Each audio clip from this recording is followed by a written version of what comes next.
അമ്മേ പരിശുദ്ധമേ, അമ്മേ പരിശുദ്ധമേ, ദൈവമാതാവേ, ദൈവമാതാവേ, കൃപാസനത്തിലൂടെ ഞങ്ങൾക്കും ഞങ്ങളുടെ ദേശത്തിനും അമ്മ മധ്യസ്ഥം തേടി തന്ന എല്ലാ അനുഗ്രഹങ്ങൾക്കും കൃപകൾക്കും ഞങ്ങളിപ്പോൾ ഹൃദയം നിറഞ്ഞ നന്ദി പറയുന്നു.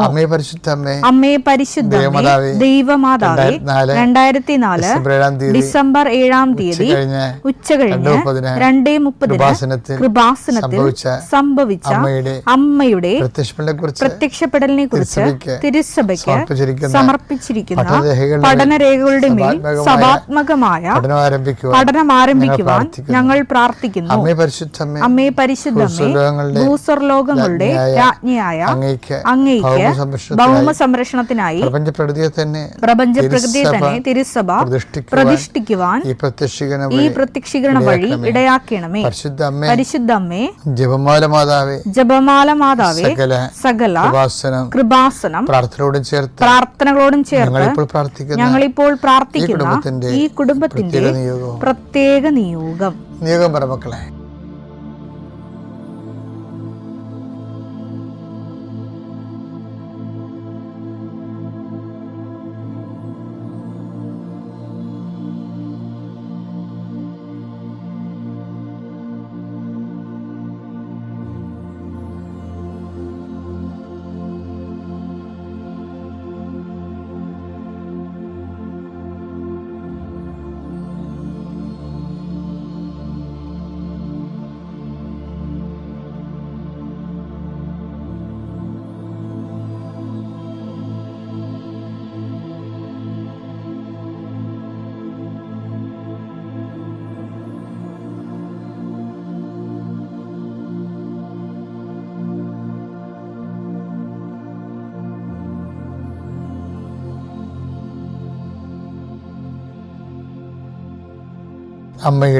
അമ്മയുടെ പ്രത്യക്ഷീകരണത്തിന്റെ ഈ അനുഗ്രഹവേളയിൽ ഞങ്ങൾക്ക് സാധിച്ചു തരുവാൻ കനിയണമേ.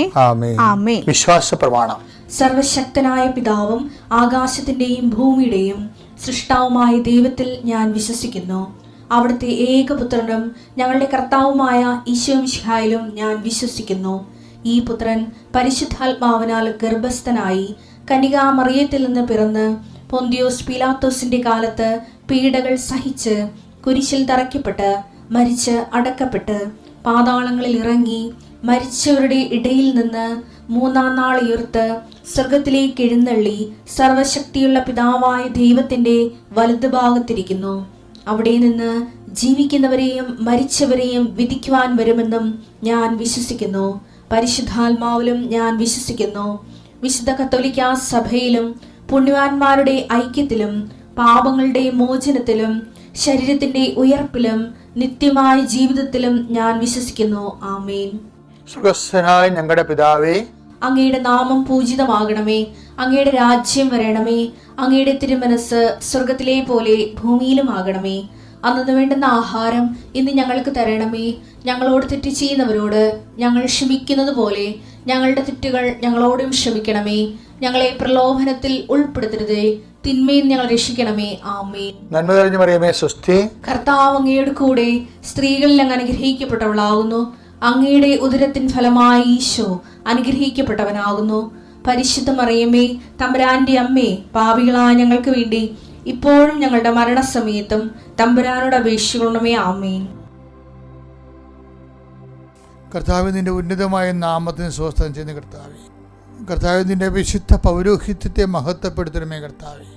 കർത്താവ്, സഭയിലുള്ള സാന്നിധ്യം പ്രകടമാക്കണം. 39 വർഷം ഞാൻ അർപ്പിച്ച കൃപാന്റെ യോഗ്യതയാൽ കൃപാസ്ഥാനത്താരെ ജീവനോടെ പ്രത്യക്ഷപ്പെട്ട പരിശുദ്ധമ്മയുടെ മാധ്യസ്ഥത്തിലെ ഞാൽത്താറയിൽ നടന്ന 10,000-കണക്കിന് ആരാധനയുടെ യോഗശക്തിയാൽ അങ്ങനെ മക്കൾക്ക് വേണ്ടി ഞാൻ പ്രാർത്ഥിക്കുന്നു. ഈശോ, ഇന്ന് ഈ ദിവസം ജോലിക്ക് വേണ്ടി പരിശ്രമിക്കുന്നവരുണ്ട്, ആശുപത്രി പോകുന്നവരുണ്ട്, പ്രമാണം ചെയ്യാൻ വേണ്ടി പോകുന്നവരുണ്ട്, അഡ്വാൻസ് കൊടുക്കാൻ പോകുന്നവരുണ്ട്, ഇൻ്റർവ്യൂവിന് പോകുന്നവരുണ്ട്, അതുപോലെ തന്നെ ഓരോരോ ക്രയവിക്രയങ്ങൾക്കും ഏജൻസിക്കും ബിസിനസ്സിനും പോകുന്നവരുണ്ട്, വിവാഹകാര്യത്തിന് വേണ്ടി പോകുന്നവരുണ്ട്, മക്കൾക്ക് വേണ്ടിയുള്ള കാര്യങ്ങൾക്ക് വേണ്ടി പോകുന്നവരുണ്ട്, വീട് ഓട് ബന്ധപ്പെട്ട കാര്യങ്ങൾക്ക് വേണ്ടി പോകുന്നവരുണ്ട്, റവന്യൂ ആയിട്ടുള്ള കാര്യങ്ങൾക്ക് വേണ്ടി പോകുന്നവരുണ്ട്. ഈശോ അവരെ എല്ലാവരെയും അപകടമില്ലാതെ വീട്ടിലെത്തുന്നതിന് വേണ്ടി യാത്രയെ സംബന്ധിച്ച് പ്രാർത്ഥിക്കുന്നു.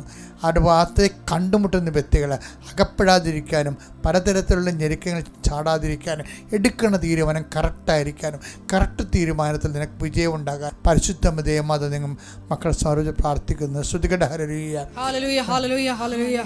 Lord Jesus Christ, pour out His Spirit with fire fingers, soak with the precious blood. Lord, increase His spirit of power and grace. ഇവനെൻ്റെ പ്രിയപുത്രനാണെന്ന് പറഞ്ഞതിന് ശേഷം പിന്നീട് പറഞ്ഞ് സ്വയം ചെറുതാകാൻ പറഞ്ഞു. അതിനാണ് മരുഭൂമിയിലോട്ട് കൊണ്ടുപോകുന്നത്, സ്വയം ചെറുതാകാൻ. അവിടെ വായി നോക്കി ആ പലുതാക്കാത്ത വന്ന് ഓരോ കാര്യം പ്രലോഭനം പറഞ്ഞു കൊടുത്തിട്ട് ഇവനെ കൊച്ചാക്കി നോക്കും. പല രീതി കല്ലപ്പം ആകുക, ഇങ്ങനെയുള്ള തരികടപ്പെടുകയെല്ലാം പറഞ്ഞു കൊടുത്തിട്ട് ഇതിനെല്ലാം കൺഫ്രണ്ട് ചെയ്യുന്നുണ്ട്. ഇനി ഈ ദൈവപുത്രനാണെന്നുള്ളത് ഒരു ആട്രിബ്യൂഷൻ അല്ല, അത് യേശു സ്വയം ആർജിച്ചതാണെന്നുള്ളത് വളരെ വ്യക്തമാണ്.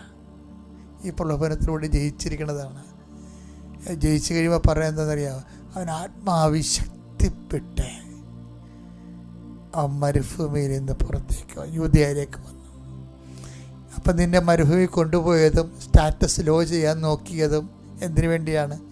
ആത്മാവിനെ ശക്തിപ്പെടുത്തും. ദൈവവേദനെ നിന്നെ മരുഭൂമിയിലേക്ക് കൊണ്ടുപോകണം ദൈവം, മരുഭൂമി അനുഭവങ്ങളിലൂടെ നടത്തിപ്പോകണം ദൈവം ഉദ്ദേശിക്കേണ്ട ഒരു ലക്ഷ്യമുണ്ട്. അതെന്താണ്? 14:14 യേശു ആത്മാവിന്റെ ശക്തിയോടെ ഗലീലയിലേക്ക് മടങ്ങിപ്പോയി. മനോഹരമാണ് സുവിശേഷം. എന്നെ നിന്നെ ശക്തിപ്പെടുത്താൻ വേണ്ടിയാണ് മരുഭൂമിയിലൂടെ കൊണ്ടുപോണത്. മരുഭൂമി നടക്കണത് എന്താണ്? ദൈവപുത്രൻ എന്നുള്ള നിൻ്റെ സ്റ്റാറ്റസ് എവിടെയാണ് നിൻ്റെ സ്റ്റാറ്റസ് ലോ ചെയ്യുന്ന സാഹചര്യം ഉണ്ടാകണത്? അന്ന് നീ മരുഭൂമിയിലാണെന്ന് ഓർക്കണം. നീ മരുഭൂമിയിലാണെന്ന് ഓർത്ത് കഴിഞ്ഞാൽ അടുത്ത സ്റ്റെപ്പ് നീ ആത്മാവ് ശക്തിപ്പെട്ടുകൊണ്ട് കർത്താവിൻ്റെ രാജ്യത്തിലേക്ക് പ്രവേശിക്കും എന്നുള്ളതാണ് സത്യം. ഇതാണ് പ്രോസസ്സിങ് എന്ന് പറയുന്നത്. ഗംഭീര പ്രോസസ്സിങ്ങാണ്. ഇത് മനസ്സിലാക്കി എടുക്കണമെങ്കിൽ ഇപ്പം കഴിഞ്ഞ ദിവസങ്ങളിലൊരു സാക്ഷ്യം ഉണ്ടായി. സാക്ഷ്യം എന്താ അവരുടെ പേരെന്നാ? കവിത വെട്ടിയാറിൽ നിന്ന്. കവിത എന്ന് പറഞ്ഞാൽ നോൺ ക്രിസ്ത്യനാണ്. പക്ഷെ അവർ നോൺ ക്രിസ്ത്യൻ ആണെങ്കിൽ അവരുടെ സാക്ഷ്യങ്ങളെന്ന് പറയണത് അവരിതുപോലെ ഒക്കെ കുറേ പ്രോബ്ലംസാണ്. ഒന്ന്, അവർക്ക് ഒരു സ്ഥലമുണ്ട്, പക്ഷേ രണ്ട് പറമ്പ് ആ പറമ്പിലേക്ക് വഴിയില്ല. അതാണ് പ്രശ്നം. വിൽക്കാനും പറ്റത്തില്ല, പൊറുക്കാനും പറ്റത്തില്ല.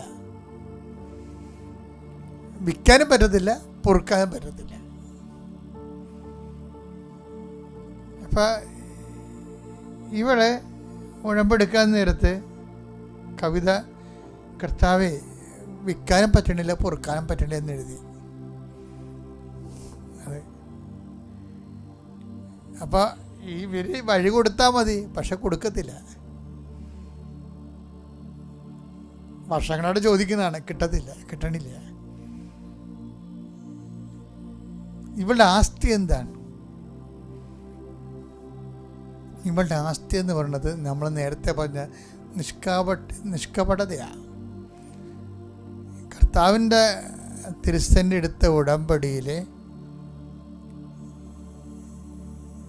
ഈ കവിതയുടെ സാക്ഷ്യം വായിക്കാൻ കേൾക്കാൻ നല്ല രസമാണ്.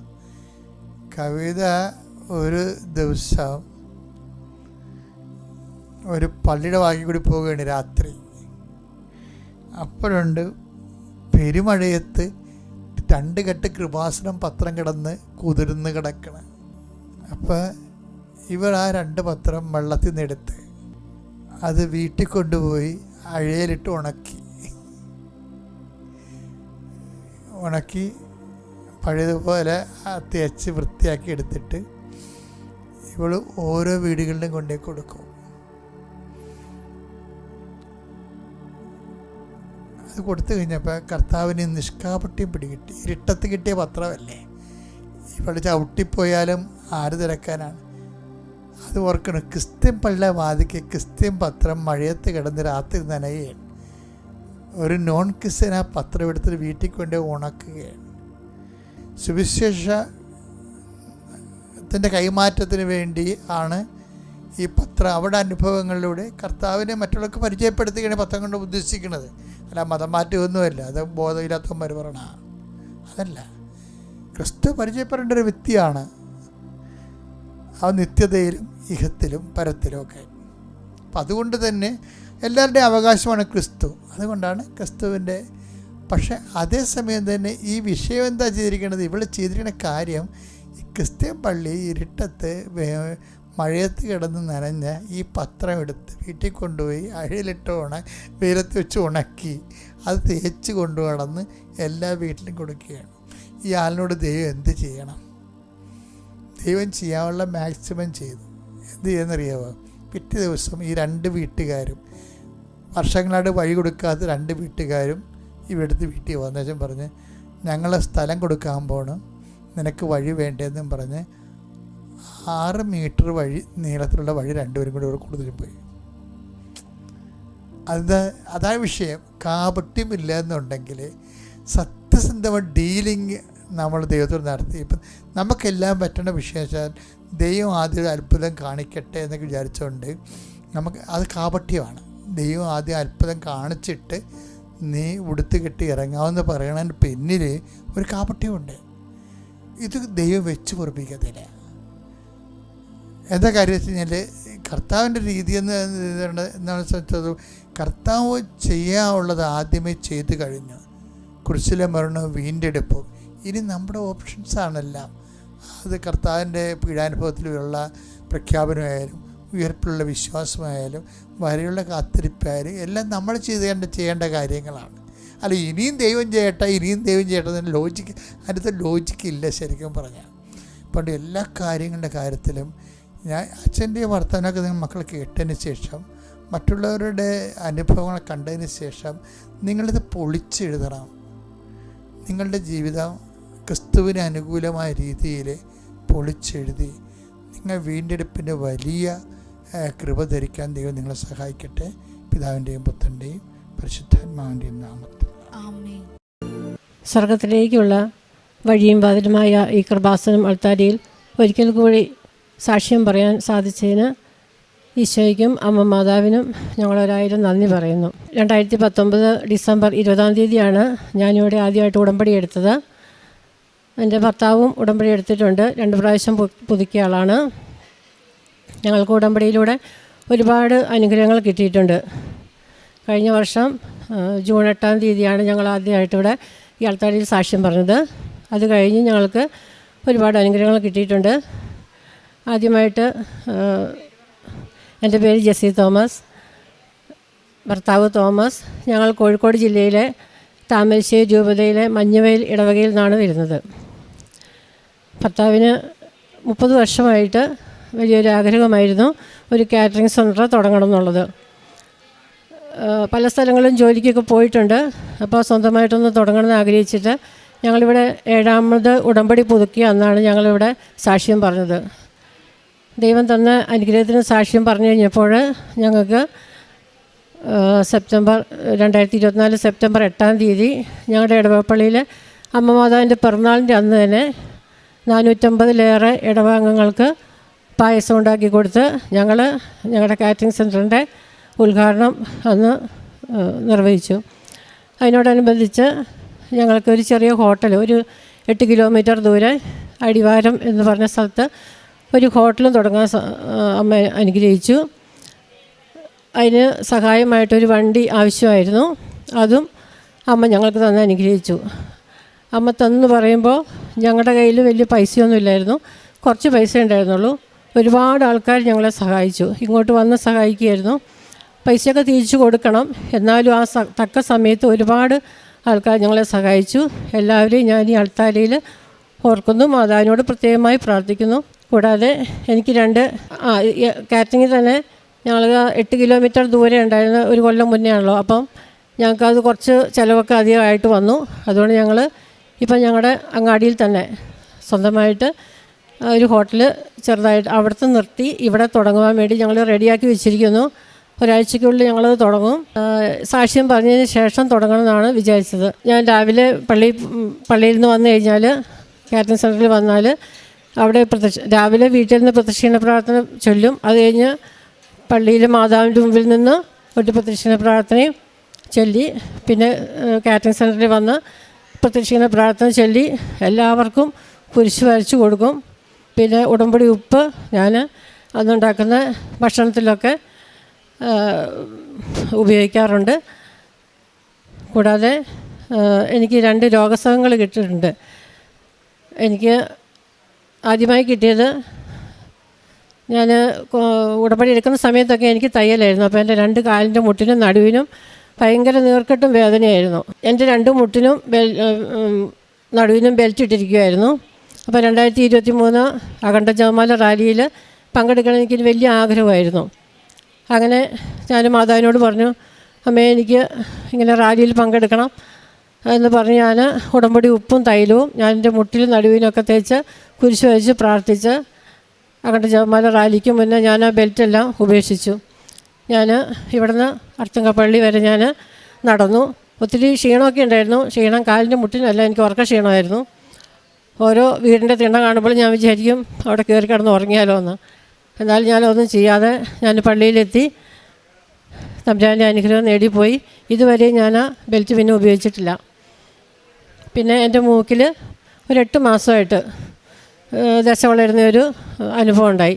എനിക്കറിയില്ലായിരുന്നു. ഈ സാക്ഷിയൊക്കെ കേൾക്കുമ്പോഴാണ് ഇങ്ങനെ ചെറിയ പിള്ളേർക്കൊക്കെ ഉണ്ടാകുന്ന കേട്ടപ്പോൾ വലിയവർക്കും ഇങ്ങനെ ഉണ്ടാകുമെന്ന് ഞാനിങ്ങനെ അറിയുന്നത്. അപ്പോൾ എൻ്റെ മൂക്കിൽ നിന്ന് ചോര വരാൻ തുടങ്ങി. ശ്വാസതടസ്സമൊക്കെ ഉണ്ടായിട്ടുണ്ടായിരുന്നു. അപ്പോൾ എൻ്റെ കൂടെയുള്ള പിള്ളേർ എന്നോട് പറഞ്ഞു, ചേച്ചി ഇതിങ്ങനെ വെച്ചുകൊണ്ടിരിക്കരുത്, ഡോക്ടറെ കാണണം, ഓപ്പറേഷൻ ചെയ്യേണ്ടി വരുമില്ലെങ്കിലും മരുന്ന് കഴിച്ചില്ലെങ്കിൽ എന്ന് പറഞ്ഞു. ഞാൻ ഡോക്ടറെ കാണാൻ പോയില്ല. അവരോട് പറഞ്ഞു വൈദ്യൻ എൻ്റെ വീട്ടിലുണ്ട്, മരുന്നും എൻ്റെ വീട്ടിലുണ്ട്. അപ്പോൾ ഞാൻ രാവിലെയും വൈകുന്നേരവും പ്രാർത്ഥനയുടെ സമയത്ത് ഞാൻ തൈലം മൂക്കിൽ കുരിശ് വരയ്ക്കും, മൂക്കിൻ്റെ ഉള്ളിലും ഞാൻ തേച്ച് പ്രാർത്ഥിച്ച് എനിക്കിപ്പം അസുഖം പൂർണ്ണമായി മാറിക്കിട്ടി. ഇപ്പോൾ ഒരു കുഴപ്പമില്ല. എൻ്റെ മകളെ ഞാനിവിടെ കൊണ്ട് ഉടമ്പടി എടുപ്പിച്ചിരുന്നു. ഉടമ്പടി പുതുക്കിയതുമാണ്. പിന്നെ ചെറിയ പിള്ളേരൊക്കെ ഉള്ളതുകൊണ്ട് അവർക്കത് തുടർന്ന് കൊണ്ടുപോകാൻ പറ്റിയില്ല. അപ്പോൾ അവർക്കൊരു സ്ഥലം വിൽക്കാനുണ്ടായിരുന്നു. അപ്പോൾ അതിൻ്റെ ഏറെക്കുറെ ബുദ്ധിമുട്ടുകളൊക്കെ ഞങ്ങൾക്കും ഉണ്ടായിരുന്നു സാമ്പത്തികമായിട്ട്. അപ്പോൾ അവൾ ആ സ്ഥലം ഇനി ഞങ്ങൾക്ക് വേണ്ട എന്ന് പറഞ്ഞ് അതെൻ്റെ പേരിൽ എഴുതി തന്നു. അമ്മ എന്തെങ്കിലും ചെയ്തോ, വിൽക്കോ, വീട് നന്നാക്കോ എന്തെങ്കിലും ചെയ്തോളാൻ പറഞ്ഞ് എഴുതി തന്നു. ഞാനത് ഇവിടെ കൊണ്ടുവന്ന് എൻ്റെ വീട്ടിലെ എഗ്രിമെൻറ്റ് പേപ്പർ കിട്ടിക്കഴിഞ്ഞപ്പോൾ ഞാനിവിടെ ജോസഫ് അച്ഛൻ്റെ അടുത്ത് കൊണ്ടുവന്ന് അച്ഛനത് ബ്ലെസ് ചെയ്ത് ഒരു കാശ് രൂപ വെഞ്ചരിച്ച് തന്നു. ഞങ്ങൾ 2 പേരും കൂടെ അവിടെ പോയി പ്രാർത്ഥിച്ച് അവരുടെ മുറ്റത്തത് സ്ഥാപിച്ചു. പിറ്റേ മാസം ആദ്യം തന്നെ ആ സ്ഥലം വിൽക്കാനിടയായി. ആ കടബാധയിൽ നിന്ന് ഞങ്ങൾ രക്ഷപ്പെട്ടു. കൂടാതെ ഞങ്ങൾ കാരുണ്യപ്രവൃത്തി ചെയ്യുന്നത് ഞങ്ങൾ മെഡിക്കൽ കോളേജിൽ 20-ലേറെ ചോറ് പൊതി എല്ലാ ശനിയാഴ്ചയും വൈകിട്ട് പകൽ സമയങ്ങളിലൊക്കെ ഒത്തിരി സംഘടനകളൊക്കെ ഭക്ഷണം കൊടുക്കും. ഞങ്ങൾ രാത്രിയിലാണ് കൊണ്ട് കൊടുക്കുന്നത്. അങ്ങനെ ഞങ്ങൾ ചെയ്യാറുണ്ട്. അല്ലാതെ വ്രതമന്ദിരത്തിലും അല്ലാതെ ആരെന്ത് സഹായം ചോദിച്ചു വന്നാലും ഞങ്ങളെക്കൊണ്ട് പറ്റുന്ന പോലെ ഞങ്ങൾ ചെയ്യാറുണ്ട്. പിന്നെ കാശ് രൂപ ഞാനിവിടുന്ന് മേടിച്ചുകൊണ്ട് പോയിട്ട് പത്രത്തിൻ്റെ കൂടെ പ്രേക്ഷിത പ്രവർത്തനം ചെയ്യുന്ന സമയത്ത് ചിലരോട് ചോദിക്കാത്തവർക്കും ചിലപ്പോൾ എനിക്ക് കൊടുക്കണമെന്ന് തോന്നുന്നവർക്ക് ഞാനത് കൊടുക്കാറുണ്ട്. പിന്നെ പത്രം ഞാൻ ഹോസ്പിറ്റലിലും ബസ് സ്റ്റാൻഡിലും ബസ് സ്റ്റോപ്പിലും ബസ്സിനുള്ളിലും പിന്നെ ഓട്ടോ സ്റ്റാൻഡിലും പള്ളിയിലും വീടുകളിലൊക്കെ കൊടുക്കുമ്പോൾ ഞങ്ങളുടെ അനുഭവങ്ങൾ പറഞ്ഞിട്ടാണ് കൊടുക്കുന്നത്. പിന്നെ ഞങ്ങളുടെ അടുത്തുള്ളവർക്കൊക്കെ ഏറെക്കുറെ ഞങ്ങളുടെ അനുഭവങ്ങളൊക്കെ അറിയാം. അവസാനം ഞാൻ കള്ള് ഷാപ്പിൽ വരെ കൊടുത്തു. ഏതെങ്കിലും ഒരു കള്ളുകൂടിയും രക്ഷപ്പെടുവാണെങ്കിൽ ഒത്തിരി പേര് രക്ഷപ്പെടുമല്ലോ എന്ന് കരുതിയിട്ട് അങ്ങനെ വരെയും കൊടുത്ത് ഞാൻ പ്രേക്ഷിത പ്രവർത്തനം നടത്തുന്നുണ്ട്. പിന്നെ എനിക്ക് എല്ലാ ഞായറാഴ്ച ഞങ്ങൾക്ക് അതിലും വലിയൊരു സമ്മാനം ഒരു ഗിഫ്റ്റായിട്ട് അമ്മ തന്നത് ഏപ്രിൽ 8-ാം തീയതി ഞങ്ങളുടെ വിവാഹ വാർഷികമാണ്. അപ്പോൾ ഞാൻ ആദ്യം തയ്യലായിരുന്നു. പിന്നെ കൊറോണയൊക്കെ ആയപ്പോൾ ജോലി നിർത്തേണ്ടി വന്നു. അത് കഴിഞ്ഞപ്പോൾ 2 കുഞ്ഞുങ്ങളെ നോക്കുന്ന ജോലിയായി. അപ്പോൾ കുഞ്ഞുങ്ങളെ നോക്കുന്ന ജോലിയാകുമ്പോൾ എനിക്ക് പള്ളിയിൽ പോകാൻ പറ്റുന്നില്ല. ഞായറാഴ്ചകളിൽ മാത്രം പള്ളിയിൽ പോകാൻ പറ്റുന്നുള്ളൂ. അപ്പോൾ ഞങ്ങൾക്ക് ഒത്തിരി കടബാധകളൊക്കെ ഉണ്ടായിരുന്നു. അപ്പോൾ അതുകൊണ്ട് ഞാൻ നിവൃത്തിയില്ലാത്ത ജോലിക്ക് പോയി. ഞാൻ എൻ്റെ വീട്ടിലും അല്ലായിരുന്നു. ഞങ്ങൾ 2 സ്ഥലത്തായിരുന്നു. അപ്പോൾ എനിക്ക് ഒത്തിരി ബുദ്ധിമുട്ടുണ്ടായി. അപ്പോൾ ഞാനിങ്ങനെ 7ാമത് ഉടമ്പടി പുതുക്കിയപ്പോൾ ഞങ്ങളിവിടെ സാക്ഷ്യം പറഞ്ഞ ആ സമയം തന്നെ ഉടമ്പടി എഴുതി വെച്ചു. എൻ്റെ അമ്മ എനിക്ക് എൻ്റെ വീട്ടിൽ താമസിക്കണം, എൻ്റെ ഭർത്താവിന് നല്ല വരുമാനമുള്ള ജോലി കിട്ടണം. അങ്ങനെയാണ് ഞങ്ങൾക്ക് ഈ ജോലി ഹോട്ടൽ തുടങ്ങാനും കാറ്ററിംഗ് തുടങ്ങാനും അന്ന് മുതൽ ആ ഏപ്രിൽ 8 മുതൽ ഇന്ന് വരെ എനിക്ക് പള്ളിയിൽ പോകാൻ ഒരു മുടക്കവും വന്നിട്ടില്ല. വേണമെങ്കിൽ 2-3 കുർബാനയ്ക്ക് പോകാം, പക്ഷേ ഞാൻ എന്നും പള്ളിയിൽ പോകുന്നുണ്ട്, വിശുദ്ധ കുർബാന സ്വീകരിക്കുന്നുണ്ട്. എൻ്റെ ഭർത്താവും കഴിയുന്നത്ര ഞായറാഴ്ചകളിലും മുടക്കാറില്ല, കഴിയുന്നത്ര ഇട ദിവസങ്ങളിലും പോകാറുണ്ട്. 15 ദിവസം കൂടുമ്പോൾ കുമ്പസാരിക്കാറുണ്ട്. അങ്ങനെ ഞങ്ങളുടെ പ്രാർത്ഥനാ ജീവിതത്തിൽ ഒരുപാട് നല്ല മാറ്റങ്ങൾ വന്നിട്ടുണ്ട്. പ്രാർത്ഥിക്കാൻ സമയമില്ല എങ്കിൽ പോലും ഇരുന്ന് പ്രാർത്ഥിച്ച് ഉറങ്ങിപ്പോവും. മുട്ടുകുത്തി നിന്നൊക്കെയാണ് പ്രാർത്ഥിക്കുന്നത്. ചിലപ്പോൾ മുട്ടുകുത്തി നിന്നാലും ചിലപ്പോൾ 3 മണിക്കൂറൊക്കെ പോകണം, അറിയില്ല. മുട്ടുകുത്തി നിന്നാലും ഉറങ്ങി തന്നെയാണ് പ്രാർത്ഥിക്കുന്നത്. അങ്ങനെ ഒരു പ്രാവശ്യം മുട്ടുകുത്തി നിൽക്കുന്ന സമയത്ത് മാതാവ് ഇങ്ങനെ എന്തോ എനിക്കിങ്ങനെ ഒന്ന് കൊണ്ടു തരുന്ന പോലെ എനിക്ക് തോന്നി. ഇങ്ങനെ മാതാവിൻ്റെ കയ്യിൽ 2 പഴങ്ങൾ ഇരിക്കുന്ന പോലെ തോന്നി. എന്നെ ഇവിടെ ഉടമ്പടി എടുപ്പിക്കാൻ കൊണ്ടുവന്ന എൻ്റെ ചേച്ചിയുടെ മോനാണ്. അപ്പോൾ അവനോട് ഞാൻ ചോദിച്ചു, ഇതെന്താ ഞാനിങ്ങനെ കണ്ടല്ലോ എന്ന് പറഞ്ഞു. അപ്പോൾ പറഞ്ഞു, അത് ജെസ്സി ആൻറ്റിക്ക് മാതാവ് തരുന്ന അനുഗ്രഹങ്ങളായിരിക്കും, പ്രാർത്ഥിച്ചാൽ മതി എന്ന് പറഞ്ഞു. പിന്നെ ഒരു പ്രാവശ്യം ഇവിടെ ഉടമ്പടി പുതുക്കാൻ വന്ന സമയത്ത് ഇവിടെ മുകളിൽ നിൽക്കുന്ന സമയത്ത് ഞങ്ങൾ നല്ല മുല്ലപ്പൂവിൻ്റെ മണമുണ്ടായിരുന്നു. നല്ല മണം എന്ന് വെച്ചാൽ ഭയങ്കര വാസന. അപ്പം ഞങ്ങൾ 2-3 പേരോട് ചോദിച്ചു. ഞങ്ങൾക്ക് 1-2 പേർക്ക് ആ മണം കിട്ടി, വേറെ ആർക്കും ഒന്നും അത് കിട്ടിയിട്ടില്ല. അപ്പോൾ അത് ഉടമ്പടി എടുത്ത് ഇറങ്ങുമ്പോഴും ഞങ്ങൾക്ക് ആ സ്മെല്ലുണ്ടായിരുന്നു. മാതാവ് ഞങ്ങളുടെ കൂടെ തന്നെ ഉണ്ടെന്ന് ഞങ്ങൾ പൂർണ്ണമായും വിശ്വസിക്കുന്നു. ഇനി ഞങ്ങളുടെ ജീവിതത്തിൽ ഞങ്ങൾ ഉടമ്പടിയിൽ തന്നെ നിൽക്കുവാനാണ് ആഗ്രഹിക്കുന്നത്. എൻ്റെ 12ാമത്തെ ഉടമ്പടി ഞാൻ പുതുക്കി കഴിഞ്ഞു. ഡിസംബറിൽ എനിക്കിനി 13ാമത്തെ ഉടമ്പടി പുതുക്കുമ്പോൾ സിൽവർ ഗ്രേ കളറിൽ എനിക്ക് മാതാവിൻ്റെ ഉടമ്പടി മാതാവ് എനിക്ക് തരും. ഇനിയും ഇവിടെ ഈ കൃപാസനത്തിൽ ഒരുപാട് പേര് ആര് വന്നാലും നിരാശപ്പെടേണ്ട ആവശ്യമില്ല. മാതാവ് കൈവിടില്ല. ഇവിടെ വന്ന് എത്തിപ്പെട്ടുന്നവർക്ക് സ്വർഗത്തിൻ്റെ വഴിയും വാതിലുമായി കൃപാസനത്തിൽ വരുന്നവർക്ക് എന്നും രക്ഷയുണ്ടാവുള്ളൂ. ഒരിക്കലും ഒരു കോട്ടം തട്ടുകയില്ല. പിന്നെ വചനം വായിക്കാനും പ്രാർത്ഥിക്കാനും ഉള്ള സമയം പ്രാർത്ഥിക്കാനും മറ്റുള്ളവർക്ക് വേണ്ടി മധ്യസ്ഥ പ്രാർത്ഥന അത് നമ്മൾ ഇരുന്ന് പ്രാർത്ഥിച്ചില്ലെങ്കിൽ നടക്കുന്ന വഴിയാണെങ്കിലും ആരെപ്പം പറഞ്ഞാലും ഞാൻ അപ്പം തന്നെ മാതാവിന് സമർപ്പിക്കും. പിന്നെ ഞാനൊരു ബുക്കിൽ എഴുതി വെച്ചിരുന്നു, എല്ലാവരും പ്രാർത്ഥന ഒരു ബുക്കിൽ എഴുതി വെച്ചിരുന്നു. ആ ബുക്ക് നിറഞ്ഞു. പിന്നെ ജോലി തിരക്കോടെ പിന്നെ ബുക്ക് എഴുതിയില്ല. ഒക്കെ ഞാൻ മാതാവിന് അപ്പം സമർപ്പിക്കും.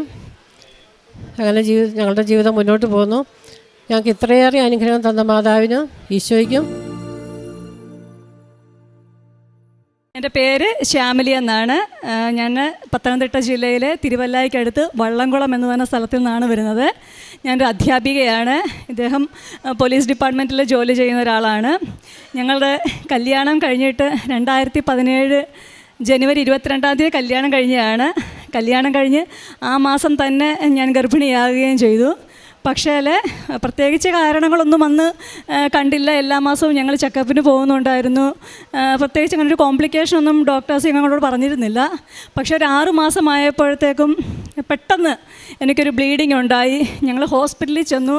അപ്പം പോകുമ്പോഴും ഞാൻ വിചാരിച്ചിരുന്നത് സാധാരണ ഇതൊക്കെ സർവ്വസാധാരണമാണ്. ഒരു പ്രഗ്നൻസിയിൽ ഒരു ചെറിയൊരു ബ്ലീഡിങ് അത്ര വലിയൊരു പ്രശ്നമായിട്ട് എനിക്ക് തോന്നിയില്ല. പക്ഷേ ഞാനവിടെ ചെന്ന് കഴിഞ്ഞപ്പോൾ ഡോക്ടർ പറഞ്ഞു, ഇദ്ദേഹം ഒരു അരമണിക്കൂറിനുള്ളിൽ തന്നെ പ്രസവം നടക്കും, കുഞ്ഞിന് തീരെ ഹാർട്ട് ബീറ്റ് ഇല്ല, അതുകൊണ്ട് വലിയ പ്രതീക്ഷയൊന്നും വേണ്ട എന്ന് പറഞ്ഞു.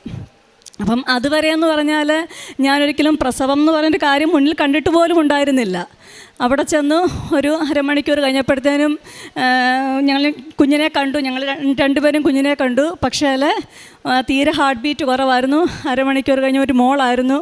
അവളങ്ങ് പോയി. അത് ഞങ്ങൾക്ക് സത്യം പറഞ്ഞാൽ അന്ന് അംഗീകരിക്കാനായിട്ട് വളരെ ബുദ്ധിമുട്ടായിരുന്നു. കാര്യം തുടക്കം മുതലേ എന്തെങ്കിലും പ്രശ്നമുള്ളവരാണെങ്കിൽ അവരത് പ്രതീക്ഷിക്കും എന്തെങ്കിലും ഒരു പ്രശ്നം സംഭവിക്കുമെന്ന്. എന്നെ സംബന്ധിച്ച് യാതൊരു പ്രശ്നവുമില്ലാത്ത ഒരാളാണ് പെട്ടെന്ന് അങ്ങനെ പോയത്. അപ്പം അന്ന് ഡോക്ടർ പറഞ്ഞൊരു കാരണം സെർവിക്കൽ ഇൻകോമ്പറ്റൻസി, അതായത് നിങ്ങളുടെ സെർവിക്സ് പെട്ടെന്നങ്ങ് വൈഡായി പോകുന്നു എന്നുള്ളൊരു റീസണാണ് പറഞ്ഞത്. അപ്പം ഡോക്ടർ പറഞ്ഞു, സാരമില്ല, നമുക്ക് അടുത്തത് പ്രഗ്നൻ്റ് ആകുമ്പോഴത്തേനും നമുക്ക് സ്റ്റിച്ച് ഇടാം, വേറെ ഒരു കോംപ്ലിക്കേഷനും ഇല്ല എന്ന് പറഞ്ഞു. അതിനുശേഷം ഒരു 6 മാസം കഴിഞ്ഞിട്ട് നമുക്ക് നോക്കാമെന്നും പറഞ്ഞ് ഞങ്ങളൊരു 6 മാസം കഴിഞ്ഞിട്ട് വീണ്ടും ഇതുപോലെ തന്നെ പ്രഗ്നൻ്റായി.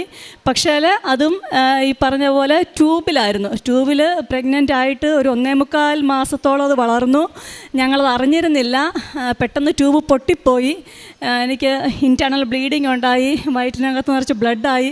പെട്ടെന്ന് തന്നെ ഇത് ഓപ്പറേഷൻ ചെയ്യണമെന്ന് പറഞ്ഞു. അതായത് എമർജൻസിയിൽ, ഞാൻ ഹൈദരാബാദിലായിരുന്നു. പെട്ടെന്ന് തന്നെ ഞാനത് പ്രതീക്ഷിച്ചതേ അല്ല. അന്ന് രാവിലെയാണ് ഇതൊരു ചെറിയൊരു ബ്ലീഡിങ് ആയിട്ട് പോയത്. ഇപ്പം തന്നെ നിങ്ങൾ ആളെ കയറ്റിയില്ലെങ്കിൽ ആൾ മരിച്ചു പോകും എന്നുള്ളൊരു സിറ്റുവേഷനിലാണ് ഡോക്ടർ പറഞ്ഞത്. അന്ന് തന്നെ ഹസ്ബൻഡും എൻ്റെ അമ്മയും കൂടി അവിടെ വരികയും പെട്ടെന്ന് തന്നെ സൈൻ ചെയ്യുക, അന്നേരം തന്നെ ഓപ്പറേഷൻ തിയേറ്ററിൽ കയറ്റുകയായിരുന്നു. അതിന് ശേഷമാണെങ്കിൽ അങ്ങനെ ആ കുഞ്ഞും പോയി. പിന്നീട് ഒരു 2 വർഷത്തിന് ശേഷമാണ് ഞങ്ങൾ വേറൊരു കുഞ്ഞിന് വേണ്ടിയിട്ട് ശ്രമിക്കുന്നത്. അങ്ങനെ കുഞ്ഞിന് വേണ്ടിയിട്ട് ശ്രമിച്ചു. 2 ട്വിൻസ് ആയിരുന്നു, അത് ആൺമക്കളായിരുന്നു. അതും ഈ പറഞ്ഞ പോലെ ഞങ്ങൾ പ്രഗ്നൻ്റായി 2 മാസം കഴിഞ്ഞപ്പോഴേ സ്റ്റിച്ചൊക്കെ ഇട്ടു.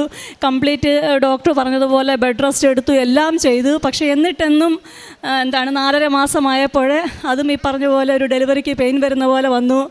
പെട്ടെന്ന് തന്നെ ആ കുഞ്ഞു അങ്ങ് നഷ്ടപ്പെട്ടു. അപ്പോൾ അതും ഇപ്പോൾ 3 പ്രാവശ്യം ഇങ്ങനെ അബോർഷൻ ആയപ്പോഴത്തേനും ഞങ്ങൾക്ക് ആകപ്പാടെ പ്രതീക്ഷ മുഴുവനും നഷ്ടപ്പെട്ടിരുന്നു. അങ്ങനെ ഇരുന്നൊരു സന്ദർഭത്തിലാണ് എൻ്റെ ഒരു ബന്ധു, അവർ കൃപാസനം എന്ന് പറഞ്ഞാൽ പള്ളിയിൽ പോകുന്നുണ്ട്, വരുന്നോ എന്നോട് ചോദിച്ചു. ഞാൻ അതുവരെ ഇങ്ങനൊരു പള്ളിയെക്കുറിച്ച് കേട്ടിട്ട് പോയി. ഞാൻ ആലപ്പുഴയാണ് എൻ്റെ ഒരു സ്ഥലമെങ്കിൽ പോലും, ഞാൻ ജനിച്ച് വളർന്നത് എടത്വായിലാണ്. അപ്പോൾ എന്നിരുന്നാൽ പോലും ഞാനിങ്ങനെ ഒരു പള്ളിയെക്കുറിച്ച് കേട്ടിട്ടുണ്ടായിരുന്നില്ല. അപ്പോൾ ഞാൻ ചുമ്മാ അവർ വന്നപ്പോൾ എന്നാലൊന്ന് പോയേക്കാം എന്നും പറഞ്ഞ് വെറുതെ വന്നതാണ് ഈ പള്ളിയിൽ. അന്ന് വന്നപ്പോഴത്തേനും എല്ലാവരും ഉടമ്പടി എടുക്കുന്നത് കണ്ടു. അപ്പം എനിക്കിന്ന് ഞാനിവിടെ വന്നു. അപ്പോൾ ഇത് കണ്ടപ്പോഴത്തേക്ക് എനിക്കും തോന്നി എന്നാൽ ഉടമ്പടി എടുത്തേക്കാം എന്നും പറഞ്ഞ്. അന്ന് അതുവരെ എനിക്ക് വിശ്വാസമേ ഇല്ലായിരുന്നു. മാതാവിനെ വിളിക്കും പ്രാർത്ഥിക്കും എന്നതിനപ്പുറം വലിയ വിശ്വാസമൊന്നുമില്ലായിരുന്നു. ഞാൻ വന്നിട്ട് ഒരു ഉടമ്പടി എടുത്തു. ഞാൻ എന്നും ദിവസവും രാവിലെയും വൈകിട്ടും പ്രാർത്ഥിക്കും, വിശ്വാസ പ്രമാണം ചൊല്ലും. എനിക്കൊരു കുഞ്ഞിനെ തരണമേ എന്ന് മാതാവിനോട് ഞാൻ പ്രാർത്ഥിക്കാറുണ്ടായിരുന്നു. ഉപ്പ് നാക്കിൽ വെക്കും, അതുപോലെ എണ്ണയൊന്ന് വയറ്റത്ത് തടവും, വിശ്വാസ പ്രമാണം ചൊല്ലും. രാവിലെ 5 വരെയ്ക്ക്, വൈകുന്നേരവും എൻ്റെ പ്രാർത്ഥനയ്ക്ക് ശേഷം ഞാനിത് ഇവിടുത്തെ പ്രാർത്ഥന ചെല്ലാറുണ്ട്. അങ്ങനെ ഇരുന്നു. ദൈവകൃപയാൽ ആ മാസം തന്നെ ഞാൻ വീണ്ടും പ്രഗ്നൻ്റായി. അപ്പോൾ എനിക്ക് പ്രഗ്നൻ്റ് ആയപ്പോൾ എനിക്കൊരു അനുഭവം തോന്നി. ദൈവമേ, ഞാൻ കൃപാസനത്തിൽ പോയതുകൊണ്ടാണോ അല്ലെങ്കിൽ ഇത് മാതാവ് തന്നതാണോ എന്നൊരു അത്ഭുതം തോന്നി.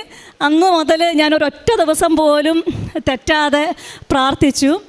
അപ്പോൾ എനിക്ക് നേരത്തെ എല്ലാം കോംപ്ലിക്കേഷൻസ് ആയതുകൊണ്ട് തന്നെ ഞങ്ങൾ വീട് പൂട്ടിയിട്ടിട്ട് ഞങ്ങൾ ഒരു പന്തളത്തൊരു ഹോസ്പിറ്റലിലാണ്, ഒരു സൂപ്പർ സ്പെഷ്യാലിറ്റി ഹോസ്പിറ്റലിലാണ് ഇന്ന് കാണിച്ചുകൊണ്ടിരുന്നത്. ഞങ്ങൾ വീട് പൂട്ടിയിട്ടിട്ട് അവിടെ ഒരു റൂം റെൻറ്റിനെടുത്തിട്ട് അവിടെയായിരുന്നു പ്രഗ്നൻസിയുടെ തുടക്കം മുതൽ അങ്ങ് ഷിഫ്റ്റ് ചെയ്തു.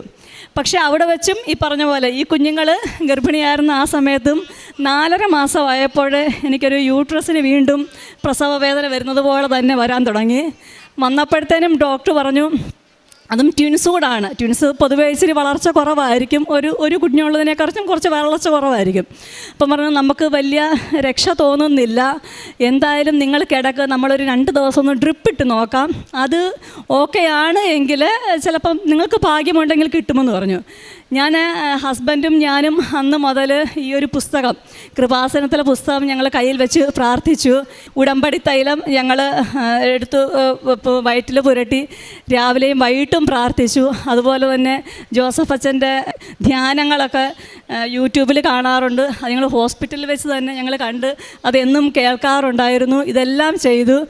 അങ്ങനെ ഒരു 2 ദിവസം 24 മണിക്കൂറാണ് അവർ പറഞ്ഞത്. 2 ദിവസം ഒരു ദിവസം കഴിഞ്ഞപ്പോഴത്തേനും എൻ്റെ യൂട്രസിൻ്റെ കൺട്രാക്ഷൻ മാറി. അപ്പം അത് ഡോക്ടർ പറഞ്ഞു ഇപ്പം വലിയ കുഴപ്പമില്ല, ഏതായാലും നമുക്ക് നോക്കാമെന്ന് പറഞ്ഞു. ഞങ്ങൾക്കപ്പം ആ ഒരു ഹോസ്പിറ്റലിനേക്കാളും കുറച്ചും കൂടി നല്ലൊരു ഹോസ്പിറ്റലിലേക്ക് ഞങ്ങൾ അടൂർ ലൈഫ് ലൈൻ ഹോസ്പിറ്റലിലേക്ക് വീണ്ടും ഷിഫ്റ്റ് ചെയ്തു. അവിടെ വെച്ചിട്ട് ചെന്ന ഉടനെ ഡോക്ടർ പറഞ്ഞു നമുക്കൊന്ന് സ്കാൻ ചെയ്ത് നോക്കാം കുഞ്ഞെങ്ങനെയുണ്ട്, കുഞ്ഞ് ഓക്കെ ആണെങ്കിൽ കുഴപ്പമില്ല. ദൈവകൃപയാൽ അല്ലെങ്കിൽ മാതാവിൻ്റെ കൃപയാൽ ഞങ്ങളവിടെ ചെന്ന് സ്കാൻ ചെയ്തപ്പം കുഞ്ഞുങ്ങൾക്ക് 2 പേർക്കും ഒരു പ്രശ്നവുമില്ല, നല്ല ഹാർട്ട് ബീറ്റുള്ള നല്ല 2 ഹെൽത്തി ബേബീസാണെന്ന് ഡോക്ടർ പറഞ്ഞു. അങ്ങനെ അപ്പം ഇവിടുന്ന് പന്തളത്തിൽ നിന്നപ്പോൾ ഈ ഡോക്ടർ പറഞ്ഞത്, നിങ്ങൾ മാക്സിമം പോയാൽ ഒരു 6 മാസം അല്ലെങ്കിൽ ഒരു 7 മാസം, അതിനപ്പുറം നിങ്ങൾ പോവില്ല. കാര്യം അങ്ങനെയാണ്, നിങ്ങളുടെ ഒരു കണ്ടീഷൻ അങ്ങനെയാണ്. നിങ്ങൾ ഏത് ദൈവത്തെ പ്രാർത്ഥിച്ചാലും ഏത് വലിയ ഹോസ്പിറ്റലിൽ പോയാലും അതിനപ്പുറം നിങ്ങൾ പോകില്ല എന്ന് പറഞ്ഞു. പക്ഷേ ഞങ്ങൾ മാതാവിൽ വിശ്വസിച്ച് പ്രാർത്ഥിച്ചു. അവിടെ വെച്ച് ഞങ്ങളൊരു ഡേറ്റ് അങ്ങോട്ട് പറഞ്ഞിട്ട് 9 മാസവും 3 ദിവസവും കഴിഞ്ഞിട്ട് ഒരു കുഴപ്പവുമില്ലാണ്ട് ഞങ്ങൾ അങ്ങോട്ടൊരു ഡേറ്റ് പറഞ്ഞു. ഒരു കുഴപ്പവുമില്ലാണ്ട് ഈ കുഞ്ഞുങ്ങളെ 2 പേരെയും ഞങ്ങൾക്ക് മാതാവ് തന്നു. ഒരു പ്രശ്നവുമില്ലാണ്ട് പൂർണ്ണ ആരോഗ്യത്തോടു കൂടി. അതുപോലെ തന്നെ എനിക്ക് 4.5 മാസമായപ്പോൾ, ഞാൻ നേരത്തെ പറഞ്ഞിരുന്നു, ഈ കുഞ്ഞുങ്ങൾക്കുണ്ടായപ്പോൾ ഒരു യൂട്രസിനൊരു കൺട്രാക്ഷൻ ഉണ്ടായി. അപ്പോൾ എൻ്റെ ഒരു സുഹൃത്തുണ്ട് ഇവിടെ, സെലീന എന്നാണ് അവളുടെ പേര്. അവൾ ജോസഫ് അച്ഛനെ കണ്ടു പറഞ്ഞു, അച്ഛാ ഇതുപോലെയാണ് കാര്യം, ഇതിപ്പം 4ാമത്തെ അബോർഷനാണ്, എനിക്ക് ഇനി അവർക്ക് താങ്ങാൻ പറ്റില്ല എന്ന് പറഞ്ഞു. ഈ കുഞ്ഞുങ്ങളൂടെ പോയി കഴിഞ്ഞാൽ പിന്നെ ഞാൻ ഒരിക്കലും പ്രഗ്നൻസി എന്നൊരു കാര്യം എൻ്റെ ജീവിതത്തിൽ ചിന്തിക്കത്ത് പോലും ഇല്ല. അങ്ങനെ ഇപ്പം എന്താണ് അച്ഛാ ചെയ്യേണ്ടതെന്ന് പറഞ്ഞപ്പം അച്ഛൻ പറഞ്ഞൊരു കാര്യം ഇതാണ്, നീ അവളോട് പറ അവൾ ആ 2 കുഞ്ഞുങ്ങളെയും കൊണ്ടേ വീട്ടിൽ വരത്തുള്ളൂ എന്ന് പറയാൻ പറഞ്ഞു. സെലീന അതുപോലെ തന്നെയാണ് എന്നോട് പറഞ്ഞത്, നീ കരയണ്ട, നീ പ്രാർത്ഥിക്ക്, നീ നിൻ്റെ 2 കുഞ്ഞുങ്ങളെയും കൊണ്ട് നീ നിൻ്റെ വീട്ടിൽ കയറത്തോളം എന്നാണ് അച്ഛൻ പറഞ്ഞിരിക്കുന്നത്. എനിക്ക് 1000 നന്ദി. ഇതിലും വലിയൊരു അനുഗ്രഹം എനിക്കിനി ഈ ജീവിതത്തിൽ കിട്ടാനില്ല. എൻ്റെ 2 കുഞ്ഞുങ്ങളുടെ അമ്മ ഒരേ സമയം, ഇതെന്തൊരു ബ്ലെസ്സിങ് എന്നുള്ള ആലോചിച്ച് നോക്കിയേ. ഒരു കുഞ്ഞിനെ പോലും കിട്ടില്ല എന്ന് പറഞ്ഞ സ്ഥാനത്ത് ഒരേ സമയം ഒരു കുഴപ്പവും കൂടാണ്ട് 2 കുഞ്ഞുങ്ങളെയാണ് എനിക്ക് മാതാവ് തന്ന് അനുഗ്രഹിച്ചത്. മാതാവിന് 1 കോടി നന്ദി, യേശുവിന് 1 കോടി നന്ദി. ഈ ഒരു കൃപാസനം പള്ളിയിൽ വന്നത് എൻ്റെ ഒരു ജീവിതം തന്നെ, ഞങ്ങളുടെ ജീവിതം തന്നെ മാറ്റിമറിച്ചു. ഇന്ന് ഏറ്റവും സന്തോഷമായിട്ട് ഞങ്ങൾ 2 പേരും കഴിയുന്നു. ഭയങ്കര കുസൃതിയുള്ള പിള്ളേരാണ് കേട്ടോ. അതിനും ഒരുപാട് നന്ദി മാതാവിന്, ഒരുപാട് നന്ദി. ഞാൻ കാരുണ്യ പ്രവൃത്തിയായിട്ട് ചെയ്യാറുള്ളത് കൃപാസനത്തിലെ പത്രം എൻ്റെ വീട്ടിലും പരിസരത്തും കൊടുക്കാറുണ്ട്. ഞങ്ങൾക്ക് തിരുവല്ല ഗവൺമെൻറ് ഹോസ്പിറ്റൽ അടുത്താണ്. അപ്പം ഞങ്ങൾ അവിടെ രോഗികൾക്കും ഞങ്ങളെ കൊണ്ട് ചെയ്യാൻ പറ്റുന്ന സഹായം ചെയ്യാറുണ്ട്. ഞാൻ നേരത്തെ പറഞ്ഞു, ഇദ്ദേഹം പോലീസ് ഡിപ്പാർട്ട്മെൻറ്റിൽ ജോലി ചെയ്യുന്ന ഒരാളാണ്. അപ്പം ഇദ്ദേഹത്തിൻ്റെ കീഴിൽ വരുന്ന ഞങ്ങളെ കൊണ്ട് ചെയ്യാൻ പറ്റില്ലെങ്കിൽ അദ്ദേഹത്തിന് ചെയ്യാൻ പറ്റുന്ന എല്ലാ കാര്യങ്ങളും ഒരു പോലീസുകാരൻ എന്നുള്ള നിലയിലല്ല, ഒരു മനുഷ്യസ്നേഹി എന്നുള്ള നിലയിൽ എല്ലാ കാര്യങ്ങളും ചെയ്യാറുണ്ട്. ഞാനും അത് ചെയ്യാറുണ്ട്. അങ്ങനെ ഒരുപാട് നന്ദി. പിന്നെ ഈ ഒരു അവസരത്തിൽ ഞാൻ മറ്റൊരു കാര്യം കൂടി പറയാം. ഇദ്ദേഹത്തിൻ്റെ പെങ്ങൾക്ക് 17 വർഷമായിട്ട് ഞങ്ങൾക്ക് ചേച്ചിക്ക് കുഞ്ഞുങ്ങളില്ലായിരുന്നു. അപ്പം ഈ ഒരു അവസരത്തിൽ ഞാൻ പറയുകയാണ്, കഴിഞ്ഞ 3 മാസം മുമ്പ് അവർക്കും കുഞ്ഞുങ്ങളുണ്ട്. ഇവർ തീർച്ചയായിട്ടും സാക്ഷ്യമെന്ന് പറയുന്നതാണ്. ഞാൻ എൻ്റെ ഒരു സന്തോഷത്തിൻ്റെ പുറത്താണെങ്കിൽ പറഞ്ഞതാണ്. അങ്ങനെ ഞങ്ങളുടെ ഒരു കുടുംബം എന്ന് പറഞ്ഞത്, കുഞ്ഞുങ്ങളെ ഇല്ലായിരുന്നൊരു വീട് ഇപ്പം കുഞ്ഞുങ്ങൾ കൊണ്ട് നിറഞ്ഞു, കൃപാസനത്തിൽ വന്നതുകൊണ്ട് മാത്രം. തിരുക്കുമാരനും 1000 നന്ദി പറയുന്നു. എൻ്റെ പേര് പ്രമീള, ഇതെൻ്റെ മകൻ അഭിഷേക് പി സിൽവ. ഞങ്ങൾ തിരുവനന്തപുരത്ത് നിന്ന് വരികയാണ്. ഞാൻ ആദ്യമായി ഉടമ്പടി എടുത്തത് 21/12/2019 ഉടമ്പടി കൊറോണ കാലത്ത് ഉടമ്പടി പുതുക്കാൻ പറ്റിയില്ല.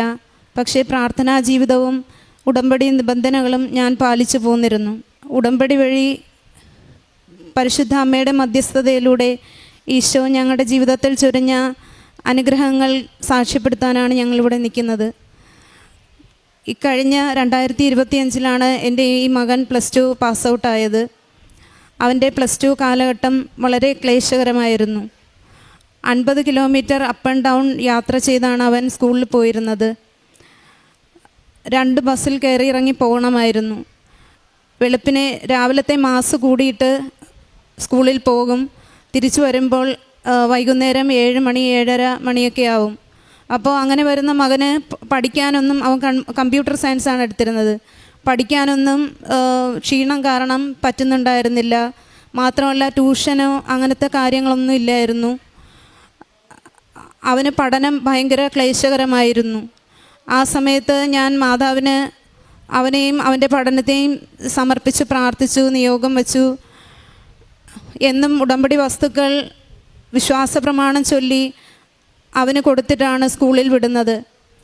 പ്രത്യേകിച്ച് പരീക്ഷ സമയങ്ങളിലും കാശുരൂപം ഇവിടെ കൊണ്ടുവന്ന് ഫാദറിൻ്റെ ജോസഫ് അച്ഛൻ്റെ അനുഗ്രഹം വാങ്ങിച്ച് ആ കാശുരൂപവും ഉടമ്പടി വസ്തുക്കളുമായിട്ടാണ് മകൻ പരീക്ഷ എഴുതാൻ പോയിരുന്നത്. പരിശുദ്ധ അമ്മയുടെ പ്രത്യേക ഇടപെടൽ കാരണം അവന് ഫസ്റ്റ് ഇയറിൽ 520-ൽ 509 മാർക്ക് നൽകി പരിശുദ്ധ അമ്മ അനുഗ്രഹിച്ചു. സെക്കൻഡ് ഇയർ ആയപ്പോൾ പ്രാക്ടിക്കൽ വർക്കും അതുപോലുള്ള യാത്രാക്ലേശങ്ങളും ട്യൂഷൻ ഇല്ലായ്മയും എല്ലാം കൊണ്ട് ആൾ ഭയങ്കര പഠനത്തിൽ വളരെ പിന്നോക്കമായിരുന്നു. ടെസ്റ്റ് പേപ്പറുകൾ വന്നാൽ അതിനെ സ്കിപ്പ് ചെയ്യും, പഠിക്കാത്തത് കാരണം. പക്ഷേ പരിശുദ്ധ അമ്മയ്ക്ക് അതെല്ലാം സമർപ്പിച്ച് പ്രാർത്ഥിച്ചു. കമ്പ്യൂട്ടർ സയൻസിന് അവനൊട്ടും വശമില്ലായിരുന്നു. അതിന് ജീന എന്ന് പറയുന്ന ഒരു ടീച്ചറിനെ പരിശുദ്ധ അമ്മ ഗിഫ്റ്റായി നൽകി എക്സ്ട്രാ ടൈം അവന് ക്ലാസ് എടുത്തു. ആ ടീച്ചറും ഇവിടെ നിന്ന് ഉടമ്പടി ജീവിതം നയിക്കുന്ന ടീച്ചറായിരുന്നു. ടീച്ചറും അവന് മാതാവിൻ്റെ ആ ഒരു സംരക്ഷണത്തെക്കുറിച്ച് അവന് ഒരു കോൺഫിഡൻസ് കൊടുക്കുമായിരുന്നു. പിന്നെ ഫിസിക്സ് പരീക്ഷ സമയത്ത് അവന് 13 ചാപ്റ്റർ പഠിക്കാനുണ്ടായിരുന്നു. പരിശുദ്ധ അമ്മയെ അവൻ കൂട്ടുപിടിച്ചു. അമ്മയും ഈശോയും എന്നെ പഠിപ്പിച്ചാലേ എനിക്ക് പഠിക്കാൻ പറ്റുള്ളൂ എന്ന് പറഞ്ഞു. അങ്ങനെ രാത്രി 11 മണിക്കൂർ കൊണ്ട് അവൻ 13 ചാപ്റ്ററുകൾ പഠിച്ചു. പരീക്ഷ, ഈ കഴിഞ്ഞ +2 പരീക്ഷ നമ്മൾക്കെല്ലാവർക്കും അറിയാം. ഫിസിക്സ്, അതിൻ്റെ പിറ്റേ ദിവസമായിരുന്നു കെമിസ്ട്രി പരീക്ഷ. ഫിസിക്സും കെമിസ്ട്രിയും ഭയങ്കര ടഫായിരുന്നു. എന്താണ് എഴുതേണ്ടതെന്ന് കുട്ടികൾക്കൊന്നും, എൻ്റെ മോനും ഒരു ബോധവുമില്ല. അവൻ എന്താണ് എഴുതിയെന്ന് വീട്ടിൽ വന്ന് ചോദിച്ചു കഴിഞ്ഞാൽ അവൻ അറിയില്ല എത്ര മാർക്കിന് എഴുതി, ഏത് ക്വസ്റ്റ്യൻ എഴുതി, എന്ത് ചെയ്തു, എന്ത് ചെയ്തില്ല എന്നൊക്കെ. പരിശുദ്ധ അമ്മയുടെ സംരക്ഷണത്തിൽ, മധ്യസ്ഥത്തിൽ അവൻ കാശുരൂപം പിടിച്ച് പ്രാർത്ഥിച്ചപ്പോൾ പിന്നെയുള്ള സമയങ്ങളിൽ അവന് അമ്മ തന്നെ പറഞ്ഞു കൊടുക്കുന്നതിനനുസരിച്ച് അവൻ പരീക്ഷ എഴുതിയെന്ന് അവൻ പറഞ്ഞിരുന്നു. അങ്ങനെ റിസൾട്ട് വന്നപ്പോൾ +2-ന് 1200-ൽ 1170 മാർക്ക് നൽകി പരിശുദ്ധ അമ്മ അവനെ സഹായിച്ചു. അവൻ്റെ ബുക്കുകളിലെല്ലാം എഴുതും not by merit but by grace എന്ന്. +2 കാലം കഴിഞ്ഞിട്ട് അവന് ഉപരിപഠനത്തിനായി വിദേശത്ത് പഠിക്കണമെന്നായിരുന്നു ആഗ്രഹം. പക്ഷേ ഞങ്ങളുടെ മൂത്ത മോൻ ഇവിടെ നിന്ന് ഉടമ്പടി എടുത്ത് കഴിഞ്ഞ ഡിസംബറിൽ ഇവിടെ വന്ന് സാക്ഷ്യവും പറഞ്ഞ് പരിശുദ്ധ അമ്മയുടെ പ്രത്യേകമായ ഇടപെടൽ കൊണ്ട് തന്നെയാണ് ഞങ്ങൾ വേറെ കൺട്രി നോക്കിയിട്ടും അവൻ്റെ ഉള്ളിൽ USA എന്നുള്ള ഒരു ആഗ്രഹം അമ്മ കണ്ടു.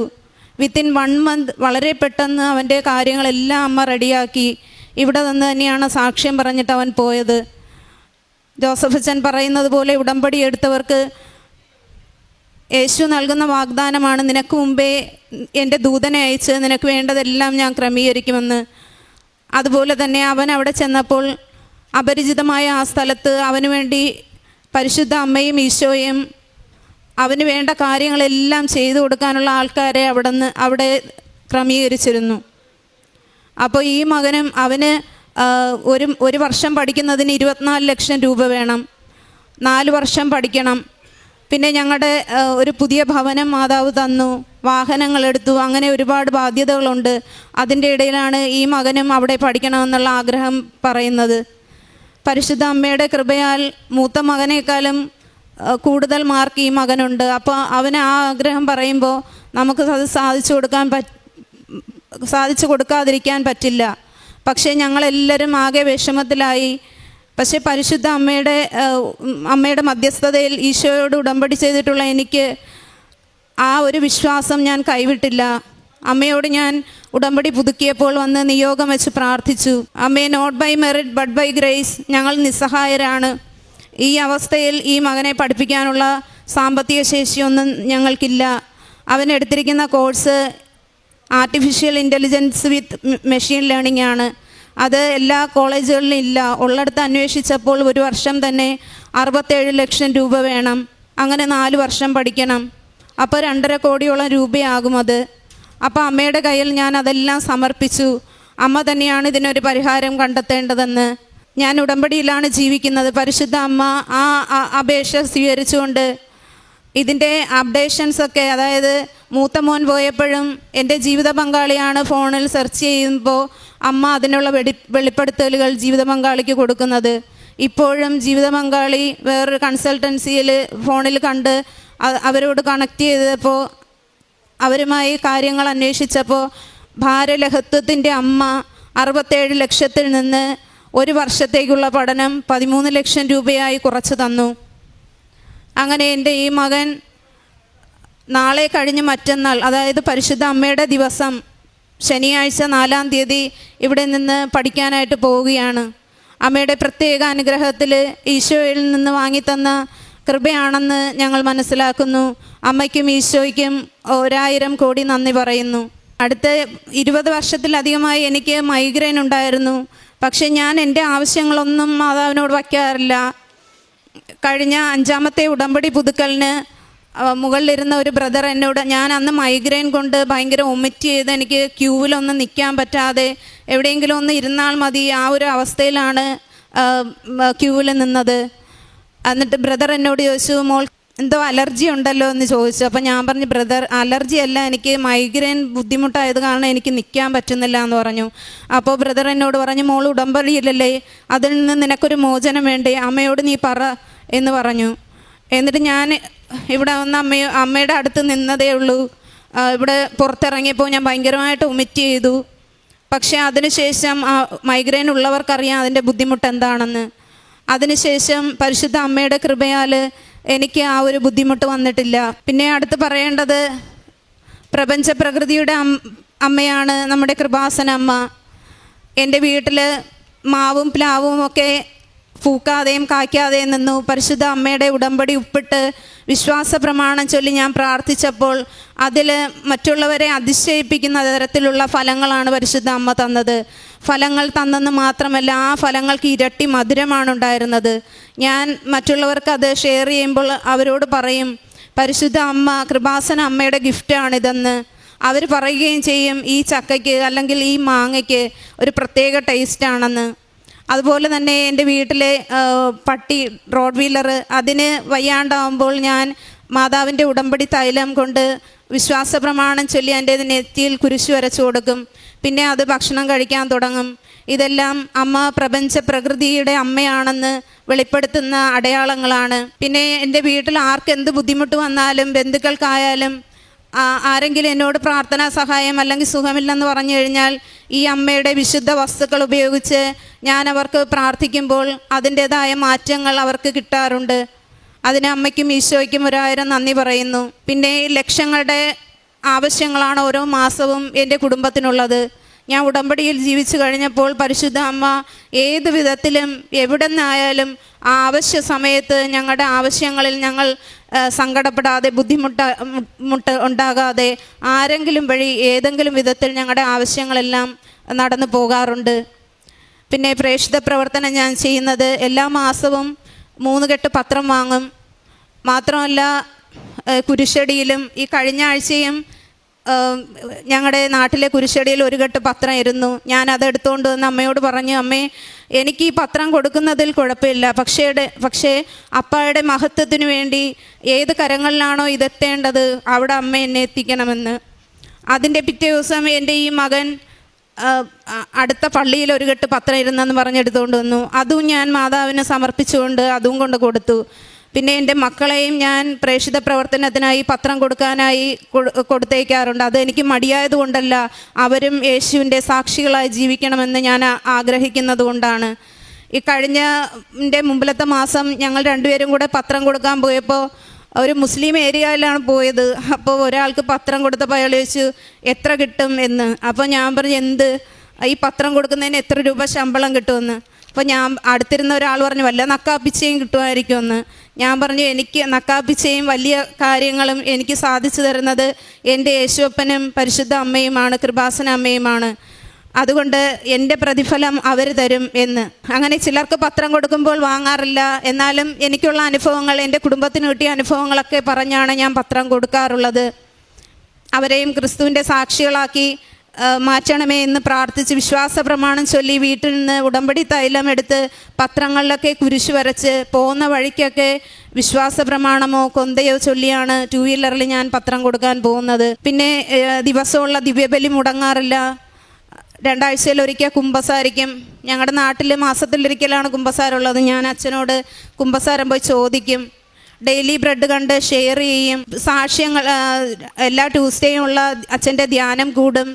സാക്ഷ്യങ്ങൾ കേൾക്കും. ആവശ്യക്കാർക്ക് അത് അയച്ചു കൊടുക്കും. പിന്നെ കുടുംബ പ്രാർത്ഥന മുടക്കാറില്ല. ഞങ്ങൾ ഏതെങ്കിലും യാത്രയിലാണെങ്കിലും വാഹനത്തിലിരുന്ന് ഞങ്ങൾ കുടുംബ പ്രാർത്ഥന ചൊല്ലാറുണ്ട്. ഞാൻ ഉടമ്പടി ജീവിതം ആരംഭിച്ചതിന് ശേഷം ഞാൻ എവിടെ യാത്ര പോയാലും 2 വീലറിൽ പോകുമ്പോൾ കൊന്തയെല്ലാം ചൊല്ലിയാണ് എല്ലാ രഹസ്യങ്ങളും എല്ലാ പ്രാർത്ഥനകളും ലിറ്റിനിയും അറിയാനുള്ളത് കൊണ്ട് അതെല്ലാം ചൊല്ലിയാണ് ഞാൻ യാത്ര ചെയ്യുന്നത്. പിന്നെ കാരുണ്യ പ്രവൃത്തികളെന്ന് പറയുമ്പോൾ പല അനാഥാലയങ്ങളിലും ഞങ്ങളുടെ നാടിൻ്റെ കുറച്ച് അകലെ ഒരു മദർ തെരേസയുടെ പാവപ്പെട്ട അമ്മമാരുടെ ഒരു ഭവനമുണ്ട്. അവിടെ ഞങ്ങളുടെ വീട്ടിൽ, അവിടെ നിന്നല്ല വേറെ പലയിടത്തും ഞങ്ങളുടെ വീട്ടിൽ എന്തെങ്കിലും മക്കളുടെ ബർത്ത്ഡേയോ ഞങ്ങളുടെ വെഡ്ഡിങ് ഡേയോ ഒക്കെ വരുമ്പോൾ ഞങ്ങളാൽ പറ്റുന്ന സഹായവും കൊണ്ട് ഞങ്ങൾ അവിടെ എത്താറുണ്ട്. പറ്റുകയാണെങ്കിൽ അവർക്ക് ഫുഡായിട്ട് കൊടുക്കും, അല്ലെങ്കിൽ അവർക്ക് ആവശ്യമുള്ള സാധനങ്ങൾ ചോദിച്ചിട്ട് അത് വാങ്ങി കൊടുക്കും. പിന്നെ ഒരു ട്രസ്റ്റിൻ്റെ ഒരു ബോക്സ് ഞങ്ങളുടെ വീട്ടിൽ വച്ചിട്ടുണ്ട്. ഓരോ മാസവും അത് അവർ വന്ന് കളക്ട് ചെയ്യും. പിന്നെ ഞങ്ങൾക്ക് ഇത്രയും സാമ്പത്തിക ബുദ്ധിമുട്ടുണ്ടെങ്കിലും ആരെങ്കിലും വന്ന് അവരുടെ ബുദ്ധിമുട്ടുകൾ പറഞ്ഞാൽ ഞങ്ങൾക്ക് പറ്റുന്നത് വെച്ച് അവരെ ഞങ്ങൾ സഹായിക്കാറുണ്ട്. ഇതൊക്കെയാണ് കാരുണ്യ പ്രവൃത്തികൾ. ബഹുമാനപ്പെട്ട ജോസഫ് അച്ഛനോട് ഞാൻ 2 സാക്ഷ്യം പറഞ്ഞതിന് ശേഷവും എനിക്കൊരു കുറ്റബോധം മനസ്സിൽ വീണ്ടും വീണ്ടും ഇങ്ങനെ തികട്ടി വരുമ്പോൾ തോന്നും. അച്ഛൻ ഈ വിശുദ്ധിയിൽ 4 വയസ്സ് മുതൽ ദൈവത്തോട് ചേർന്ന് പരിശുദ്ധ അമ്മയോട് ചേർന്ന് ജീവിക്കാതിരുന്നെങ്കിൽ നമുക്ക് ഇന്ന് ഈ പുണ്യഭൂമിയിൽ എത്തിപ്പെടാൻ പറ്റില്ലായിരുന്നു. ആത്മഹത്യയെക്കുറിച്ച് ചിന്തിക്കുന്ന ഈ കാലഘട്ടത്തിൽ എന്നെ പോലുള്ള ജീവിതങ്ങൾ ഈ ഭൂമിയിൽ അവശേഷിക്കുന്നത് ഈ പരിശുദ്ധ ആലയമുള്ളത് കൊണ്ടാണ്. അച്ഛൻ ഈ 4 വയസ്സ് മുതൽ വിശുദ്ധിയിൽ ജീവിച്ചത് കൊണ്ടാണ് പരിശുദ്ധ അമ്മയെ ജോസഫ് അച്ഛനെ പ്രത്യക്ഷയാക്കിയത്. അതുകൊണ്ട് നമ്മുടെ എല്ലാ പ്രാർത്ഥനയിലും അച്ഛനെയും അച്ഛന് ജന്മം നൽകിയ മാതാപിതാക്കളെയും ഓർത്ത് നമ്മൾ പ്രാർത്ഥിക്കണം. ഞാൻ എൻ്റെ തിരുരക്ത സംരക്ഷണ പ്രാർത്ഥനയിൽ കൃപാസനത്തെയും ഇവിടുത്തെ ശുശ്രൂഷകളെയും ശുശ്രൂഷിക്കുന്ന എല്ലാ പ്രേക്ഷിതരെയും അച്ഛനെയും അച്ഛൻ്റെ നിയോഗങ്ങളെയും എല്ലാം തിരുരക്ത സംരക്ഷണത്തിനായി സമർപ്പിച്ച് പ്രാർത്ഥിക്കാറുണ്ട്. ഇതെല്ലാം എനിക്കും എൻ്റെ കുടുംബത്തിനും തന്ന എൻ്റെ പരിശുദ്ധ അമ്മയ്ക്കും ഈശോപ്പായ്ക്കും 1000 നന്ദി പറഞ്ഞുകൊണ്ട് ദൈവമഹത്വത്തിനായി ഞാൻ ഈ സാക്ഷ്യം സമർപ്പിക്കും. ആദ്യമായി പരിശുദ്ധ അമ്മയും തിരുക്കുമാരനും എനിക്കും എൻ്റെ കുടുംബത്തിനും നൽകിയ എല്ലാ അനുഗ്രഹങ്ങൾക്കും നന്ദി പറയുന്നു. എൻ്റെ പേര് മേരി ദേവസ്യ. ഞാൻ താമരശ്ശേരി രൂപതയിലെ കുപ്പായക്കോട് ഇടവകയിൽ നിന്ന് വരുന്നു. ഞാൻ ഉടമ്പടി എടുത്തത് 2022 ജൂൺ 11-നാണ്. എനിക്ക് ആദ്യമായി കിട്ടിയ അനുഗ്രഹം മൂക്കിൽ 3 വർഷത്തോളമായി ഇൻഫെക്ഷൻ ഉണ്ടായിരുന്നു. അതുകൊണ്ട് ഞാൻ ഒത്തിരിയേറെ വേദന സഹിച്ചിട്ടുണ്ട്. പല പ്രാവശ്യവും വേദന സഹിക്കാൻ മേലാണ്ട് വന്നപ്പോൾ ഞാൻ ENT-നെ കാണിച്ചാലോ എന്ന് വിചാരിച്ചിട്ടുണ്ട്. അങ്ങനെ 2023 ചൊവ്വാഴ്ചത്തെ ഉടമ്പടി ധ്യാനം കൂടിക്കൊണ്ടിരുന്നപ്പോൾ ഞാൻ ഓൺലൈനായിട്ട് വീട്ടിലിരുന്ന് കൂടുമായിരുന്നു. അപ്പം ജോസഫ് അച്ഛൻ പറഞ്ഞു, മൂക്കിലെ ഇൻഫെക്ഷൻ മുഴുവനും വിഷപ്പിക്കുന്ന ഒരാളെ ദൈവം സൗഖ്യം കൊടുക്കുന്നുവെന്ന്. അത് ഇങ്ങനെ എടുത്ത് വീണ്ടും പറഞ്ഞു, മൂക്കിലെ ഇൻഫെക്ഷൻ മൂലം മൂക്കിൻ്റെ 2 സൈഡും അകന്നാണ് ഇരിക്കുന്നതെന്നും പറഞ്ഞു. അത് ഞാനായിരുന്നു. മൂക്കിൻ്റെ വേദന എന്ന് പറഞ്ഞാൽ 2 മൂക്കിലും ഈ പൊറ്റൻ വന്നടഞ്ഞിട്ട് പൊളിച്ച് കളഞ്ഞാലും രക്തം വരും. വേദന സഹിക്കാൻ പറ്റത്തില്ല. മുഖമൊക്കെ കഴുകുമ്പോൾ എവിടെയെങ്കിലും അറിയാതെ തൊട്ട് നമ്മുടെ ജീവൻ പോകുന്ന വേദനയാണ്. മൂക്കിൻ്റെ 2 സൈഡും ചാമ്പങ്ങ പോലെ ചുമന്ന്, കവിളിൻ്റെ 2 സൈഡും ചുമന്നാണ് ഇരുന്നിരുന്നത്. ഞാൻ ഒരാഴ്ചയോളം ഉടമ്പടിത്തേലും തേച്ച് പ്രാർത്ഥിച്ചു. അത് പിന്നെ ഇതുവരെ എനിക്ക് ആ മൂക്കിൽ ഇൻഫെക്ഷനും വേദനയും ഉണ്ടായിട്ടില്ല. രണ്ടാമത് എൻ്റെ കണ്ണിന് പല അസുഖങ്ങളുണ്ടായിരുന്നു. ഞാൻ 3 ഡോക്ടർമാരെ മാറി മാറി കാണിച്ചു. പക്ഷേ അവരൊക്കെ മരുന്ന് തരുമ്പം കുറയും. കണ്ണിൽ മണൽ വാരി എറിഞ്ഞ പോലെയുള്ള വേദനയാണ് 2 കണ്ണിനും. കണ്ണിൽ നിന്ന് വെള്ളം വരികയും ചൊറിയുകയും ചെയ്തുകൊണ്ടിരുന്നു. അവസാനം ഞാൻ 3ാമത്തെ ഡോക്ടറെ കാണിച്ചപ്പോൾ ഡോക്ടർ എന്നോട് പറഞ്ഞു, ജീവിതകാലം മുതൽ ലൈഫ് മുഴുവൻ കണ്ണിൽ ഡ്രോപ്പ് ഇറ്റിക്കണം എന്ന് പറഞ്ഞു. ഒരു ഡ്രോപ്പ് എന്ന് പറഞ്ഞാൽ ഇത്രയും നീളമുള്ള ഒരു സാധനത്തിന് 500 രൂപയാണ് വില. അത് 15 ദിവസത്തേക്കേ ഉള്ളൂ. അത് 1 മാസത്തേക്ക് 1000 രൂപയാകും. ഞാൻ അമ്മയോട് പറഞ്ഞു, അമ്മ ഈ വാങ്ങിയ മരുന്ന് മാത്രം ഞാൻ ഉറ്റിക്കത്തുള്ളൂ, എനിക്ക് പറ്റത്തില്ല, എനിക്ക് ഒത്തിരി ആരോഗ്യ പ്രശ്നങ്ങളുണ്ട്, ഓർത്തോ ENT ന്യൂറോ ഗ്യാസ്ട്രോ ഇതിനൊക്കെ കാണിക്കണം, അപ്പോൾ 1000 രൂപ ഇതിനും മുടക്കാൻ എനിക്കില്ല. അതുകൊണ്ട് ഞാൻ അമ്മയുടെ ഉടമ്പടി വസ്തുക്കൾ മാത്രമേ ഇനി ഞാൻ ഉപയോഗിക്കുകയുള്ളൂ, അതുകൊണ്ട് അമ്മ എനിക്ക് മാറ്റിത്തരണം എന്ന് പറഞ്ഞു. അങ്ങനെ ഞാൻ ഈ വേദന വരുമ്പം ഉടമ്പടിത്തേലും വിശ്വാസപ്രാണം ചൊല്ലി കണ്ണിൽ കുരിശ് വരച്ചേക്കുമായിരുന്നു. അതിൽ പിന്നെ എനിക്ക് അതും പൂർണ്ണമായിട്ടും മാറിക്കിട്ടി. എൻ്റെ കഴുത്തിന് ഇൻഫെക്ഷൻ വരുമായിരുന്നു. നടുവിൻ്റെ ഡിസ്കയലെന്ന പ്രശ്നം, ജോയിൻറ്റിനൊക്കെ തേയ്മാനമൊക്കെ ഉള്ളതുകൊണ്ടായിരിക്കും. സീലിംഗ് ക്ലീൻ ചെയ്തപ്പം കഴുത്തിന് വലതുവശം നീര് കയറി കൈ വലത് കൈയും പൊക്കാൻ മേലാതെ 15 ദിവസത്തോളം ഞാൻ കഷ്ടപ്പെട്ട് നടന്നു, ഡോക്ടറെ കാണാൻ കഴിയില്ലാഞ്ഞിട്ട്. പിന്നെ ഞാൻ നടുവിനെ കാണിച്ചുകൊണ്ടിരുന്ന ഓർത്തോ ഡോക്ടറെ പോയി കണ്ടു. അപ്പോൾ ഡോക്ടർ പറഞ്ഞു 1 മാസം ഫിസിയോതെറാപ്പി ചെയ്യാൻ പറഞ്ഞു.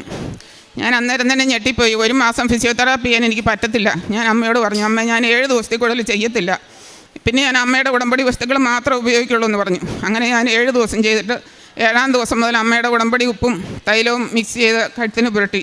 അതിൽ പിന്നെ ഇതുവരെ എനിക്ക് അതുകൊണ്ടായിട്ടില്ല.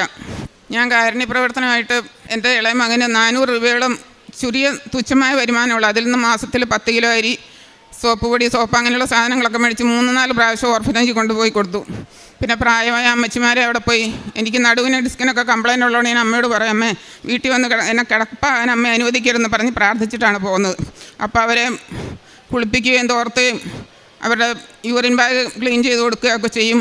ബാത്റൂം കഴുകും, അവരുടെ ബാർ കഴുകി ക്ലീൻ ചെയ്ത് കൊടുക്കും. അങ്ങനെയൊക്കെ പല പ്രാവശ്യങ്ങളിൽ പോയി ചെയ്ത് കൊടുത്തിട്ടുണ്ട്. പിന്നെ വീട്ടിൽ ആരെങ്കിലും ഒരു സഹായം തേടി വന്നാൽ ഞങ്ങളെ കൊണ്ട് പറ്റുന്ന കഴിവിനനുസരിച്ച് സഹായിക്കാറുണ്ട്. 39ഓളം അന്തേവാസികളുണ്ട്. അവർക്ക് ഒരു ദിവസം ഉച്ചഭക്ഷണം 50 പേർക്കുള്ള ഭക്ഷണം 2 പ്രാവശ്യം കൊടുത്തിട്ടുണ്ട്, 50 പേർക്ക് വീതം. പിന്നെ കൃപാസനത്തിൽ വന്ന് കാരുണ്യപ്രവൃത്തി ചെയ്യാൻ എൻ്റെ കൂടെ ഒരു സഹോദരി വരുമായിരുന്നു. ആ പുള്ളിക്കാരിക്ക് ഞാനും കൂടെ കൂടി പകുതി വീതം ഷെയറിട്ട് അങ്ങനെ 50 പേർക്ക് ഭക്ഷണം കൊടുത്തിട്ടുണ്ട്. പിന്നെ പ്രേക്ഷിത പ്രവർത്തനം എന്ന് പറയുന്നത് ആദ്യമൊക്കെ എനിക്ക് പത്രം കൊടുക്കാൻ ഇച്ചിരി ചമ്മലൊക്കെ ആയിരുന്നു, ആരെങ്കിലും എന്തെങ്കിലും വിചാരിക്കുമെന്നൊക്കെ വിചാരിച്ചിട്ട്. പിന്നെ എനിക്കൊരു നാണക്കേടുമില്ല. ഞാൻ ഓട്ടോ സ്റ്റാൻഡിലും ബസ് സ്റ്റാൻഡിലും വീടുകളിലും ഒക്കെ കയറി നടന്നിട്ട് പത്രം വിതരണം ചെയ്തിട്ടുണ്ട്, ഈശോനെയും അമ്മേനെയും പറ്റി പറഞ്ഞ്. പിന്നെ ആത്മീയമായിട്ട് പറഞ്ഞാൽ ഞാൻ ഉടമ്പടി എടുക്കുന്നതിന് മുമ്പ് ഈശോനെയും മാതാവിനെയും മുറുക്കെ പിടിച്ച് ജീവിച്ചിരുന്ന വ്യക്തിയാണ്. സഹനങ്ങളുടെ തീച്ചുകളിൽ കൂടെയൊക്കെ നടക്കുമ്പം അമ്മയെ ഈശോയാണ് എന്നെ കൈ പിടിച്ച് നടത്തിയിരുന്നത്. ഞാൻ ഉടമ്പടി എടുത്തേ പിന്നെ 8 പ്രാവശ്യം സമ്പൂർണ്ണ ബൈബിൾ പൂർണ്ണമായിട്ട് വായിച്ചു തീർത്തു. അതിന് മുമ്പ് 5 പ്രാവശ്യം വായിച്ചു തീർത്തു. അതിന് മുമ്പ് 3 പ്രാവശ്യം, അങ്ങനെ 8 പ്രാവശ്യം ഞാൻ വായിച്ചു തീർത്തു. എല്ലാ ദിവസവും 1/2 മണിക്കൂർ ഞാൻ ബൈബിൾ വായിക്കാറുണ്ട്. 3 വർഷത്തോളമായിട്ട് ഞാൻ ഒരു ദിവസം പോലും പരിശുദ്ധ കുർബാന മുടക്കാറില്ല, ദീപികാരണം സ്വീകരിക്കാനും മുടക്കാറില്ല. നടുവിൻ്റെ പ്രശ്നങ്ങളൊക്കെ ഉള്ളതുകൊണ്ട് തീർത്തും നടക്കാൻ മേലാത്ത അവസ്ഥകൾ വരുമ്പോൾ മാത്രമേ ഞാനത് മുടക്കാറുള്ളൂ. അച്ഛൻ്റെ ചൊവ്വാഴ്ചത്തെ ഉടമ്പടി ധ്യാനം ലൈവായിട്ട് ഞാൻ എല്ലാ ആഴ്ചകളും കാണാറുണ്ട്. ആത്മീയ കാര്യങ്ങളൊക്കെ ചെയ്യുന്നു. പിന്നെ എനിക്കും എൻ്റെ കുടുംബത്തിനും ചെയ്ത എല്ലാ അനുഗ്രഹങ്ങൾക്കും 1000 നന്ദി പറയുന്നു. പിന്നെ ഒരു ദിവസം മാതാവ് എനിക്ക് സ്വപ്നത്തിൽ വന്നിട്ടുണ്ട്. ഈ മാർച്ച് 4-ാം തീയതി 5 മാസം മുമ്പ്. അപ്പം ഞാൻ ഒരു കാര്യത്തിന് വേണ്ടി ഒത്തിരി വിഷമിച്ചുകൊണ്ടിരിക്കുകയായിരുന്നു. അപ്പം ബുധനാഴ്ച മാതാവിൻ്റെ ദിവസമാണല്ലോ, ശനിയാഴ്ച മാതാവിൻ്റെ ദിവസം 7-ാം തീയതി. അപ്പം ഞാൻ ശക്തമായിട്ട് പ്രാർത്ഥിച്ചുകൊണ്ടിരുന്നു രാത്രിയിലൊക്കെ, അമ്മ എല്ലാവർക്കും ദർശനത്തിലും സ്വപ്നത്തിലുമൊക്കെ പ്രത്യക്ഷപ്പെടുന്നുണ്ടല്ലോ, അമ്മ എൻ്റെ അടുത്ത് വരാത്ത, ഞാൻ ഉടമ്പടി കാര്യങ്ങളെല്ലാം നന്നായി തന്നെ ചെയ്യുന്നുണ്ടല്ലോ എന്ന് മനസ്സിൽ വിചാരിച്ചു. അപ്പോൾ അന്ന് വെളുപ്പിന് ഒരു 5:30 ആയപ്പം ഞങ്ങളുടെ ഇടവകപ്പള്ളിയിലെ അച്ഛനെയും പ്രാർത്ഥനാ ഗ്രൂപ്പിലുള്ള സഹോദരിമാരെയാണ് കാണുന്നത്. അത് കഴിഞ്ഞപ്പം ഞങ്ങളുടെ അടുക്കളയിൽ മാതാവ് നിൽക്കുന്നു. ഇതേപോലെ കരിനീല കളറിലുള്ള ഒരു സാരിയാണ് ഉടുത്തിരിക്കുന്നത്, നല്ല സുന്ദരിയായൊരു മാതാവിലൊരു ചേച്ചി എൻ്റെ അടുത്ത് വന്ന് നിൽക്കുന്നു. അപ്പം ഞാൻ അടുക്കളയിൽ നിന്ന് നിൽക്കുകയാണ്. അപ്പോൾ മാതാവ് എൻ്റെ നേരെ ഒരു കൈ ചുരുട്ടിയിട്ട് ഇങ്ങനെ നീട്ടി കാണിച്ചു. അപ്പം ഞാൻ 2 കൈ നീട്ടി അത് വാങ്ങി. അപ്പം വാങ്ങി നോക്കുമ്പം ആ സാരിയുടെ അതേ കളറുള്ള ഒരു ജപമാല. അപ്പം ഞാൻ അമ്മയോട് പറഞ്ഞു, അമ്മ എൻ്റെ അടുത്ത് ജപമാല ഉണ്ടല്ലോ എന്ന് പറഞ്ഞു. അപ്പോൾ കൃത്യം 5:30 മണി സമയമായി. ഒരിക്കലും എൻ്റെ ജീവിത പങ്കാളി എന്നെ വിളിക്കാറില്ല. അപ്പം ജീവിത പങ്കാളി വന്ന് എന്നെ വിളിച്ചിട്ട് ചോദിച്ചു, ഇന്ന് പള്ളിയിൽ പോകുന്നില്ല എന്ന് ചോദിച്ചു. അപ്പോൾ അന്ന് വൈകുന്നേരം കുർബാനയുണ്ട്, വെള്ളിയാഴ്ചയായിരുന്നു, കുരിശിൻ്റെ വഴിയും. അപ്പോൾ ഞാൻ പറഞ്ഞു, ഞാൻ വൈകുന്നേരം പോക്കോളാം, എനിക്ക് രാത്രി ഷുഗർ തന്നിട്ട് ഒത്തിരി ക്ഷീണമായിട്ട് കിടക്കുമായിരുന്നു. അപ്പോൾ ഞാൻ പ്രത്യക്ഷൻ്റെ പ്രാർത്ഥന 5:30 ഏറ്റ് ചൊല്ലി കിടന്ന് വൈകുന്നേരം കുർബാനയ്ക്ക് പോയി. അങ്ങനെ സ്വപ്നത്തിലൊരു ദർശനം ഉണ്ടായി. പിന്നെ ഞാൻ ഉടമ്പടി എടുത്ത് 3 മാസം തികയുന്നതിന് മുമ്പ് ഒത്തിരി സഹനത്തിൻ്റെ തീച്ചുളയിൽ കൂടെ നടന്നു പോകുന്ന സമയമായിരുന്നു. മാതാവിൻ്റെ ജന്മത്തിരുന്നാളിന് ഒരുക്കമായിട്ട് പള്ളിയിൽ 6 മണിക്ക് ജപമാലയും ദീപികാരൻ്റെ എഴുന്നേൽത്തി വെച്ച് ജപമാല ഉണ്ടായിരുന്നു. അപ്പോൾ അതിന് ഒരു തിങ്കളാഴ്ചയായിരുന്നു, 5-ാം തീയതി. അപ്പം ഞാൻ മാതാവിൻ്റെ രൂപത്തെ നോക്കിയിട്ട് പറഞ്ഞു, അമ്മ നീ എന്നെ ഉപേക്ഷിച്ചോ അമ്മേ. അത് ഞാൻ ഈശോയുടെ ദീപികാരണത്തെ നോക്കിയിട്ട് പറഞ്ഞ, ഈശോയെ അങ്ങയുടെ ഹൃദയത്തിൽ നിന്ന് ഞങ്ങൾക്ക് വഴുകി വരുന്ന തിരുരക്തവും ഞാനങ്ങനെ ശരണപ്പെടുന്നു ഇങ്ങനെ ഇടയ്ക്കിടയ്ക്ക് പ്രാർത്ഥിച്ചുകൊണ്ടിരുന്നു. അപ്പോൾ ഞാൻ മാതാവിനോട് പറഞ്ഞു, അമ്മ ഇടപെടുന്നുണ്ടെങ്കിൽ എനിക്ക് ഒരടയാളം തരാമോ എന്ന് ചോദിച്ചു. അപ്പോൾ ചോദിച്ച് തീർന്ന അതേ സമയത്ത് ദീപികാരണത്തിൻ്റെ സെൻറ്ററിലാണല്ലോ, അരളിക്കാട് സെൻറ്ററിലാണല്ലോ ദീപികാരണം വെക്കുന്നത്, ആ വൈറ്റ് സ്ഥലം കാണാനില്ല. ആ കൃത്യസ്ഥലത്തും ഫുൾ ഗോൾഡൻ കളർ കാണുന്നത്. അപ്പം വെള്ളം ഒഴുകുന്ന പോലെ അതിൻ്റെ സെൻറ്റർ ഭാഗത്ത് നിന്ന് ഇങ്ങനെ ചലിക്കുന്നത് കാണാൻ എനിക്ക്. അപ്പോഴത്തെ 6:25 സമയം. അപ്പം ഞാൻ ഓർത്ത് തന്നെ എൻ്റെ മാതാവ് കാണിക്കുന്നതിന് ഉറങ്ങുമല്ലോ എന്നോർത്ത് ഞാൻ ദീപികാരണത്തെ നോക്കിക്കൊണ്ട് തന്നെ നിൽക്കുമായിരുന്നു. കണ്ണടച്ച് തുറന്ന് നോക്കി, അന്നേരം ഇത് തന്നെ കാണുന്നു, ഗോൾഡൻ കളറിൽ ഇങ്ങനെ എന്തോ ഒഴുകുന്നു, പക്ഷേ താഴേക്ക് ഇറ്റിട്ട് വീഴുന്നില്ല. അപ്പോൾ എനിക്ക് മനസ്സിലായി മാതാവ് ഇടപെട്ടതാണ്, ഈശോ എൻ്റെ കൂടെ ഉണ്ടെന്ന്. അപ്പം അച്ഛൻ കൃത്യം 6:30 ആയപ്പം ദീപികാരണത്തിൻ്റെ ആശീർവാദം തരാനായിട്ട് വന്നു. അപ്പോൾ എല്ലാവരും കണ്ണടച്ച് കൈ കുപ്പി തല കുമ്പിട്ട് നിൽക്കുകയാണ്. ആ സമയത്തെല്ലാം ഇങ്ങനെ തന്നെ ഞാൻ കണ്ടുകൊണ്ടിരുന്നു. അത് അന്ന് മുഴുവൻ എന്നെ ഫീൽ ചെയ്ത്, ഇപ്പോഴും അതെനിക്ക് ഫീൽ ചെയ്യുന്നുണ്ട്. ഞാൻ വീട്ടിൽ വന്ന ഇളയ മകനോട് ഇത് പറഞ്ഞു. ഇളയ മകനോടും എൻ്റെ അനുജീവത്തോടും ഫോൺ വിളിച്ചപ്പോൾ പറഞ്ഞു, വീട്ടിലാരോടും പറഞ്ഞില്ല, പറഞ്ഞാൽ പറയും തള്ളയ്ക്ക് ഭ്രാന്താന്ന്. അങ്ങനെ ഒരു അനുഭവം എനിക്കുണ്ടായി. പിന്നെ സുഗന്ധമായിട്ട് 1-2 പ്രാവശ്യം എനിക്ക് വന്നിട്ടുണ്ട്. എൻ്റെ അമ്മ ഈശോയും ചെയ്തു തരുന്ന എല്ലാ അനുഗ്രഹങ്ങൾക്കും 1000 നന്ദി ഞാൻ പറയുന്നു. ഉടമ്പടിയിൽ തന്നെ എന്നും ഇങ്ങനെ ജീവിക്കണം എന്നാണ് എൻ്റെ ആഗ്രഹം. ഇത്രയേറെ അനുഗ്രഹങ്ങൾ എനിക്കും എൻ്റെ കുടുംബത്തിനും ചെയ്തു തന്ന പരിശുദ്ധ അമ്മയ്ക്കും തിരുക്കുമാരനും ആയിരം നാമത്തിന് മഹത്വമുണ്ടായിരിക്കട്ടെ. ആവേ മരിയ, പരിശുദ്ധ അമ്മ ജീവനോട് പ്രത്യക്ഷപ്പെട്ട ഈ പുണ്യഭൂമിയിൽ, ഈ പുണ്യ അൾത്താരയിൽ രണ്ടാമത്തെ സാക്ഷ്യമായിട്ട് വന്ന് നിൽക്കുവാൻ തന്ന യേശപ്പച്ചനും അമ്മയ്ക്കും കോടാനുകോടി നന്ദി കരയറ്റുന്നു. ഞങ്ങൾ പത്തനംതിട്ട ജില്ലയിലെ അടൂർ, ഏഴംകുളം, തൊടുവക്കാട് സെൻറ്റ് മേരീസ് മലങ്കര കത്തോലിക്ക ദേവത്തിൽ നിന്ന് ഞങ്ങൾ വരുന്നു. ഇതിൻ്റെ രണ്ടാമത്തെ സാക്ഷ്യമാണ്. ഞങ്ങൾക്ക് 16/6/2022 ഞാൻ ഉടമ്പടി എടുത്തത്. എൻ്റെ പേര് മറിയാമ്മ രാജു. എൻ്റെ ജീവിത പങ്കാളിയുടെ പേര് മത്തായി രാജു. മകൻ്റെ പേര് മെബിൻ മത്തായി രാജു. അമ്മ മാതാവ് തന്ന അനുഗ്രഹങ്ങൾക്ക് എൻ്റെ ജീവിത പങ്കാളിയുടെയിലേക്ക് കൈമാറുന്നു. സ്ത്രീയേക ദൈവത്തിന് മഹത്വം ഉണ്ടായിരിക്കട്ടെ. എനിക്ക് പറയാനുള്ളത്, എനിക്ക് 5 വർഷം കൊണ്ട് ബാക്ക് പെയിൻ ആയിരുന്നു. അത് വളരെ ബുദ്ധിമുട്ടായിരുന്നു. എനിക്ക് ചൊവ്വേന്നേരം ഒരു ജോലി ചെയ്യാനോ നടക്കാനോ വലിയ ബുദ്ധിമുട്ടായിരുന്ന സമയത്താണ് ഉടമ്പടി എടുത്ത്, എൻ്റെ വൈഫ് ഉടമ്പടി എടുത്തു, മോനും ഉടമ്പടി എടുത്തായിരുന്നു. എനിക്ക് ഉടമ്പടി തൈലം പൂശുകയും ഈ ഉടമ്പടി ഉപ്പും തേനും ഒക്കെ ഉപയോഗിക്കുകയൊക്കെ ചെയ്തു. ഇപ്പം വളരെ കുറവുണ്ട്. ഒരു 85% ഇപ്പോൾ എനിക്ക് ബാക്ക് പെയിൻ കുറവുണ്ട്. അതിന് മാതാവിനും ദൈവകുമാരനും നന്ദി പറയുന്നു. അതുപോലെ 18 വർഷമായി എൻ്റെ സഹോദരൻ എന്നോട് പിണങ്ങി കഴിയുമായിരുന്നു. പല പ്രാവശ്യവും ഞാൻ രമ്യതയിലാകാൻ പോയിട്ടൊന്നും അദ്ദേഹം സമ്മതിച്ചില്ല. പിന്നെ അദ്ദേഹം തന്നെ ഇങ്ങോട്ട് വന്ന് എന്നെ വിളിച്ച് എൻ്റെ അടുത്ത് വന്ന് ക്ഷമയൊക്കെ ചോദിച്ചു. ഇപ്പം ഞങ്ങൾ വളരെ സന്തോഷത്തോടു കൂടിയും സ്നേഹത്തോടു കൂടിയും കഴിയുകയാണ്. ഇതുകൂടാതെ ഞങ്ങൾക്ക് ചെറുതും വലുതുമായി ഒരുപാട് അനുഗ്രഹങ്ങൾ അമ്മ സാധിച്ചു തന്നിട്ടുണ്ട്. അതുപോലെ തന്നെ ഭവനത്തിൽ നിന്ന് അമ്മയോട് പറഞ്ഞ് എന്തെങ്കിലും ആവശ്യത്തിന് പുറത്ത് പോയി കഴിഞ്ഞാൽ അത് സാധിക്കാതെ തിരിച്ചു വന്നിട്ടില്ല. അങ്ങനെ ഒരുപാട് നന്മകൾ ചെയ്തു തന്നിട്ടുണ്ട്. ബാക്കിയുള്ളത് മോൻ്റെ കാര്യം മോൻ പറയും. ത്രിയേക ദൈവത്തിന് മഹത്വം ഉണ്ടായിരിക്കട്ടെ. എൻ്റെ പേര് മെബിൻ. ഞാൻ 2023 ഓഗസ്റ്റ് 7-ാം തീയതിയാണ് ഉടമ്പടി എടുത്തത്. ഡിസംബർ 26-ാം തീയതി 2023 ഞാൻ തീർത്ഥാടന ഉടമ്പടി എടുത്ത് ഞാൻ UK പോവുകയായിരുന്നു. സോ അവിടുത്തെ ഉണ്ടായ സാക്ഷ്യങ്ങളും അത്ഭുതങ്ങളുമാണ് ഞാൻ പറയാൻ പോകുന്നത്. ഞാൻ UK വന്നതിൻ്റെ 2-ാം മാസം എനിക്ക് ഇമെയിലൊരു സന്ദേശം വന്നു. അതായത് നിൻ്റെ അക്കൗണ്ടെല്ലാം ഹാക്കായി. അപ്പോൾ അവരൊരു വലിയ തുകയാണ് ആവശ്യപ്പെട്ടത്. എനിക്കത് വിഷമവും എന്താ ചെയ്യേണ്ടതെന്നറിയാത്ത ഒരു വല്ലാത്തൊരവസ്ഥയിലായിരുന്നു. ഉടനടി ഞാൻ വീട്ടിൽ വിളിച്ച് പറയുകയും അമ്മയും ഉപ്പയും പറയുകയും ചെയ്യുക, നീ ഒന്നുകൊണ്ടും പേടിക്കേണ്ട, പരിശുദ്ധ അമ്മയും കൃപാസന മാതാവും നിന്നോട് കൂടെയുണ്ട്, നീ ധൈര്യമായിട്ടിരിക്കുക. അവർ പിറ്റേ ദിവസം രാവിലെ വരികയും ബഹുമാനപ്പെട്ട ജോസഫ് അച്ഛനെ കാണുകയും അച്ഛൻ പ്രാർത്ഥിച്ച് കാശുരൂപം കൊടുക്കുകയും ചെയ്തു. അതിനുശേഷം ഇതുവരെയായിട്ടും അവിടെ നിന്ന്, അതായത് ഹാക്ക് ചെയ്ത ആൾ പിന്നെ മെസ്സേജ് അയച്ചിട്ടില്ല. അങ്ങനെ എൻ്റെ അക്കൗണ്ട് റിക്കവർ ആവുകയും ചെയ്തു.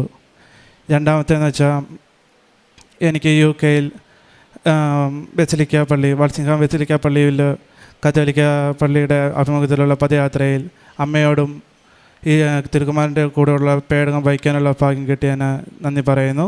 അതിൻ്റെ പിറ്റേ ദിവസം തന്നെ എനിക്ക് നല്ലൊരു പാർട്ട് ടൈം ജോബ്, അതായത് ഫാർമസ്യൂട്ടിക്കൽ കമ്പനിയിൽ ഹൈജീൻ ഓപ്പറേറ്റീവായിട്ട് എനിക്ക് നല്ലൊരു പാർട്ട് ടൈം ജോബ് കിട്ടുകയും ചെയ്തു. അത് അമ്മയുടെ ഒരു വലിയ അനുഗ്രഹമായിട്ട് ഞാൻ കണക്കാക്കുന്നു.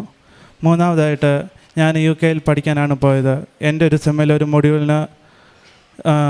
Module fail ആവുകയുണ്ടായി. ഞാൻ ഭയങ്കര വിഷമത്തിലായിരുന്നു. ഞാനത് പ്രാർത്ഥിക്കുകയും പിന്നെ മുട്ടിപ്പയന്ന് പ്രാർത്ഥിക്കുകയും പപ്പയമ്മ ഇവിടെ വന്ന് അച്ഛനെ കണ്ട് കാര്യങ്ങൾ പറയുകയും അച്ഛൻ വീണ്ടും ഒരു കാശുരൂപം കൊടുത്ത് പ്രാർത്ഥിച്ചതിൻ്റെ ഫലമായിട്ട് അതിൻ്റെ റീടെസ്റ്റ് നടക്കുകയും അതിൽ ഞാൻ ഉപ്പും തൈലവും എല്ലാം എക്സാം ഹാളിൽ കൊണ്ടുപോവുകയും കാശുരൂപം കൊണ്ടുപോവുകയും അവിടെ ആ ഡെസ്കിൻ്റെ കാര്യങ്ങളെല്ലാം വിടറി അങ്ങനെ ചെയ്ത് കഴിഞ്ഞപ്പോഴാണെങ്കിൽ ആദ്യത്തെക്കാട്ടിലും രണ്ടാമത്തെ എക്സാമിന് നല്ല മാർക്കോട് കൂടി ജയിക്കാൻ സാധിച്ചു. ആ കോഴ്സ് കംപ്ലീറ്റ് ആക്കുവാനുള്ള ഭാഗ്യം ദൈവം തമ്പുരാൻ തന്നു. അതുപോലെ തന്നെ അതിൻ്റെ കോൺവൊക്കേഷൻ എന്ന് പറയുന്നത് മാതാവിൻ്റെ ജന്മപ്പെരുന്നാളായ സെപ്റ്റംബർ 8-ാം തീയതി തന്നെയായിരുന്നു. അത് അമ്മ എനിക്ക് തന്ന വലിയൊരു അനുഗ്രഹമായിട്ട് ഞാൻ കണക്കാക്കുന്നു. നാലാമത്തെയാണ് സ്റ്റുഡൻറ്റ് വിസ കഴിഞ്ഞിട്ട് നമ്മൾ PSWക്ക് വേണ്ടി അപ്ലൈ ചെയ്യുക എന്നുള്ളത്. അത് ഞാൻ അപ്ലൈ ചെയ്തു. ചിലവർക്കാണെങ്കിൽ ആദ്യത്തെ ദിവസം തന്നെ കിട്ടി, ചിലർക്ക് 5-ാമത്തെ ദിവസം തന്നെ കിട്ടി, ചിലപ്പോൾ ഒരാഴ്ച കൊണ്ട് കിട്ടി. പക്ഷേ എനിക്ക് ഇതുവരെയായിട്ടും ഒരു മാസമായിട്ടും അവിടെ നിന്നൊരു മെയിലോ ഒരു കാര്യങ്ങളും എനിക്കൊരു അപ്ഡേറ്റും ഉണ്ടായിട്ടില്ല. അപ്പം ഞാൻ അതിൻ്റെ പിറ്റേ മാസമായിരുന്നു മെയ് മാസം, വണക്കമാസം.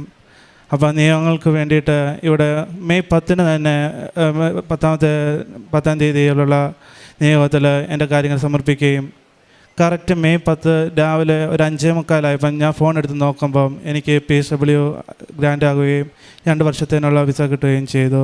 അതുപോലെ തന്നെ അന്ന് ഉച്ച തന്നെ ആയപ്പോഴത്തേക്കും എനിക്കൊരു വേറൊരു സ്ഥലത്ത് നല്ലൊരു ഫുൾ ടൈം ജോബ് കെയറായിട്ട് കിട്ടുകയും ചെയ്തു. മാതാവിനോട് തിരുക്കുമാരനോട് നന്ദി പറയുന്നു. അതുപോലെ തന്നെ ഞാൻ അടുത്ത ജനുവരിക്ക് വേണ്ടിയിട്ട് വരാനായിട്ട് ഇരിക്കുകയായിരുന്നു. പക്ഷെ ഞാൻ അപ്ലൈ ചെയ്ത സമയത്ത് 4 ആഴ്ചകളായിട്ട് ഇതുവരെയായിട്ടും അതിൻ്റേതായ റിപ്ലൈയും കാര്യങ്ങളൊന്നും വന്നില്ല. പക്ഷേ ഈ ഒക്ടോബർ മാസമായപ്പം എനിക്ക് വലിയ ആഗ്രഹമായിരുന്നു അഖണ്ഡ ജമാല റാലിയിൽ പങ്കെടുക്കുക എന്നതുള്ളത്. ആ സമയത്ത് ഞാനാണെങ്കിൽ മാനേജറിനടുത്ത് പറഞ്ഞു, എനിക്ക് ഇത്രാം തീയതി ഈ 10-ാം തീയതിക്ക് എനിക്ക് ഒരു മാസത്തിന് ലീവ് തരാൻ പറ്റുമോ? അങ്ങനെ ആർക്കും കൊടുക്കാത്തതാണ്. ജനുവരി ആകുമ്പോഴത്തേക്കും 4 മലയാളികളും ഒരേ സമയത്ത് ലീവ് എടുത്തതാണ്. എന്നിട്ട് നിനക്ക് നോക്കട്ടെ, ഞാൻ ട്രൈ ചെയ്യാമെന്നൊക്കെ പറഞ്ഞു. അതിൻ്റെ 2ാമത്തെ ദിവസം എനിക്കൊരു മെയിൽ വന്നു, അതായത് നിനക്ക് ലീവ് സാങ്ഷൻ ആയിട്ടുണ്ട്, നിനക്ക് നാട്ടിൽ പോകാമെന്നുള്ളത്. അപ്പോൾ എനിക്കത് വലിയൊരു ഭാഗ്യമായിട്ട് ഈ സാക്ഷ്യം പറയാനും ജമാല റാലിയിൽ പങ്കെടുക്കാനും ഒരുപാട് വലിയ ഭാഗ്യം തന്നെ ഞാൻ സ്തോത്രം ചെയ്യുന്നു. അമ്മയോട് തിരുക്കുമാരനോടും ഒരുപാട് നന്ദി പറയുന്നു. ഞങ്ങൾ കാരുണ്യപ്രവർത്തികൾ ചെയ്യുന്നത് ഓരോ മാസവും അനാഥാലയം സന്ദർശിക്കും. പിന്നെ ഓട്ടിസമുള്ള ഒരു 10-25 കുഞ്ഞുങ്ങളുണ്ട്, അവർക്ക് ഭക്ഷണം കൊടുക്കും. അതുപോലെ അമ്മയുടെ കയ്യാകുന്ന പത്രം വാങ്ങിച്ച് ഒരു ആശുപത്രിയിൽ പോയി രോഗികളെ കാണുകയും അവരോട് കുറേ സമയം എൻ്റെ അനുഭവം പറഞ്ഞു കൊടുത്ത് അവരെ പ്രാർത്ഥിക്കും, തൈലം തൊട്ട് പ്രാർത്ഥിക്കും, ഉപ്പ് കൊടുക്കും. ഞാൻ നേർച്ച വസ്തുക്കളും കാശ് രൂപമായിട്ടാണ് പോകുന്നത്. പഠിച്ചിറങ്ങിയ കുഞ്ഞുങ്ങളൊക്കെ കാണും. ഞാൻ എപ്പോൾ ചെന്നാലും ആരെയും കുറേ പഠിച്ച കുട്ടികൾ കാണും, അവർക്ക് പ്രാർത്ഥിച്ചു കൊടുക്കും. അതുപോലെ തന്നെ ഞാൻ ഈ പത്രം കൊടുക്കുന്നത് വിശുദ്ധ കുർബാനയിൽ പങ്കെടുത്ത് വീട്ടിൽ വന്ന് എനിക്ക് പ്രയർ റൂമുണ്ട്, അമ്മയുടെ രൂപം ഞാൻ വെച്ചിട്ടുണ്ട്, പ്രയർ പ്രത്യേകമായിട്ട് അമ്മയുടെ പ്രാർത്ഥനാമുറിയുണ്ട്, അവിടെ ഒന്ന് പ്രാർത്ഥിച്ചിട്ട് ഓരോ പത്രത്തിലും വിശ്വാസപ്രമാണം ചൊല്ലി ഇത് അർഹതപ്പെട്ടവരുടെ കൈകളിൽ എത്താവണമെന്ന് പ്രാർത്ഥിച്ചുകൊണ്ട് ഉപ്പും തൈലവും തേച്ച് കുരിശ് വരച്ച് അതിനകത്ത് ഓരോ പത്രത്തിലും പ്രത്യക്ഷ പ്രാർത്ഥനയും സായന പ്രാർത്ഥനയും അതിൻ്റെ പ്രിൻ്റ് എടുത്ത് ഓരോ പത്രത്തിനകത്ത് വെച്ചാണ് കൊടുക്കുന്നത്. ഞാൻ പറയും, അമ്മേ ഇത് അർഹതപ്പെട്ടവരുടെ കയ്യിൽ എത്താവുള്ളൂ, ഒരു പത്രം പോലും തിരിച്ചുകൊണ്ട് അമ്മേ അനുവദിക്കല്ലേ, അമ്മ കൂടെ വരും. അതുപോലെ അഖണ്ഡ ജമാലയിലെ എൻ്റെ ഭവനത്ത് അഖണ്ഡ ജമാല നടത്തുന്നത് 12 പേരാണ് നടുഫൂടും. ഈ മക്കളെ അമ്മയെ കാണിച്ചു തന്നത്. ഞാൻ ഗവൺമെൻറ് ആശുപത്രിയിൽ പോകുമ്പോൾ പ്രയാസമായിട്ട് നിൽക്കും, അവർക്ക് ചേച്ചി എനിക്ക് മേളിലോട്ട് പിന്നെ വാർഡിൽ പോകാൻ അറിയത്തില്ല, അപ്പം ഞാൻ നിൽക്കും, ഞാൻ കൊണ്ടുപോകാം, ഞാൻ പൈസ കൊടുക്കും, ടിക്കറ്റ് കൊടുക്കും, അവരെ കൊണ്ടുപോയിട്ട് ഈ മക്കളെ എല്ലാം കാണിച്ചത് എനിക്ക് ഈ അമ്മയാണ്. എൻ്റെ അഖണ്ഡ ജമാൽ പങ്കെടുക്കുന്നത് ഒരു വചനം എപ്പോഴും എൻ്റെ വരും. യെശയ്യാ 54:8 വചനമാണ്, 54:5 നിനക്ക് അജ്ഞാതമായ ജനങ്ങളെ നീ വിളിച്ചുകൂട്ടും, നിനക്ക് അജ്ഞാതമായ ജനങ്ങളെ വിളിച്ചുകൂട്ടും, നിന്നെ അറിയാത്ത ജനത്തിൻ്റെ അടുക്കലോടും, അതിനാൽ ദൈവമായ കർത്താവ് ഇസ്രായേലിൻ്റെ പക്ഷം നിന്നെ മഹത്വപ്പെടുത്തിയിരിക്കുന്നു. ആ വചനമാണ് എൻ്റെ എപ്പോഴും. വീണ്ടും ഒരു വചനം പറയും, ജെറമ്യ 15:20 ഈ ജനത്തിന് മുൻപിൽ നിന്നെ ഒരു പിത്തളക്കോട്ടയായിട്ട് ഞാൻ ഉയർത്തും, അവർ നിന്നോട് യുദ്ധം ചെയ്യും, എന്നാൽ അവർ വിജയിക്കുകയില്ല, എന്നാൽ നിന്നെ രക്ഷിക്കാനും മോചിപ്പിക്കാനുമായി ഞാൻ നിന്നോടുണ്ട് കർത്താവ് വിളിച്ചു. വീണ്ടും ഒരു വചനം കൂടെ, സങ്കീർത്തനങ്ങൾ 89:34 തിരുവചനം, ഞാൻ എൻ്റെ ഉടമ്പടി ലംഘിക്കുകയില്ല, ഞാൻ ഉച്ചരിച്ച വാക്കിന് വ്യത്യാസം വരുത്തുകയില്ല. വീണ്ടും അഖണ്ഡ ജമാൽ പങ്കെടുക്കുമ്പോൾ നീലത്തിരിയിൽ അമ്മ പ്രത്യക്ഷപ്പെട്ട രൂപം പല പ്രാവശ്യം വരും. എൻ്റെ ഫോട്ടോ കൊണ്ടുവന്നിട്ടുണ്ട്, ഒന്ന് കാണിക്കുന്നു. ഇത്രയും അനുഗ്രഹങ്ങൾ നിന്ന യേശുപ്പച്ചനും അമ്മയ്ക്കും കോടാനുകോടി നന്ദി. എത്ര നന്ദി പറഞ്ഞാൽ ഒരുപാട് അനുഗ്രഹങ്ങൾ തന്നിട്ടുണ്ട്.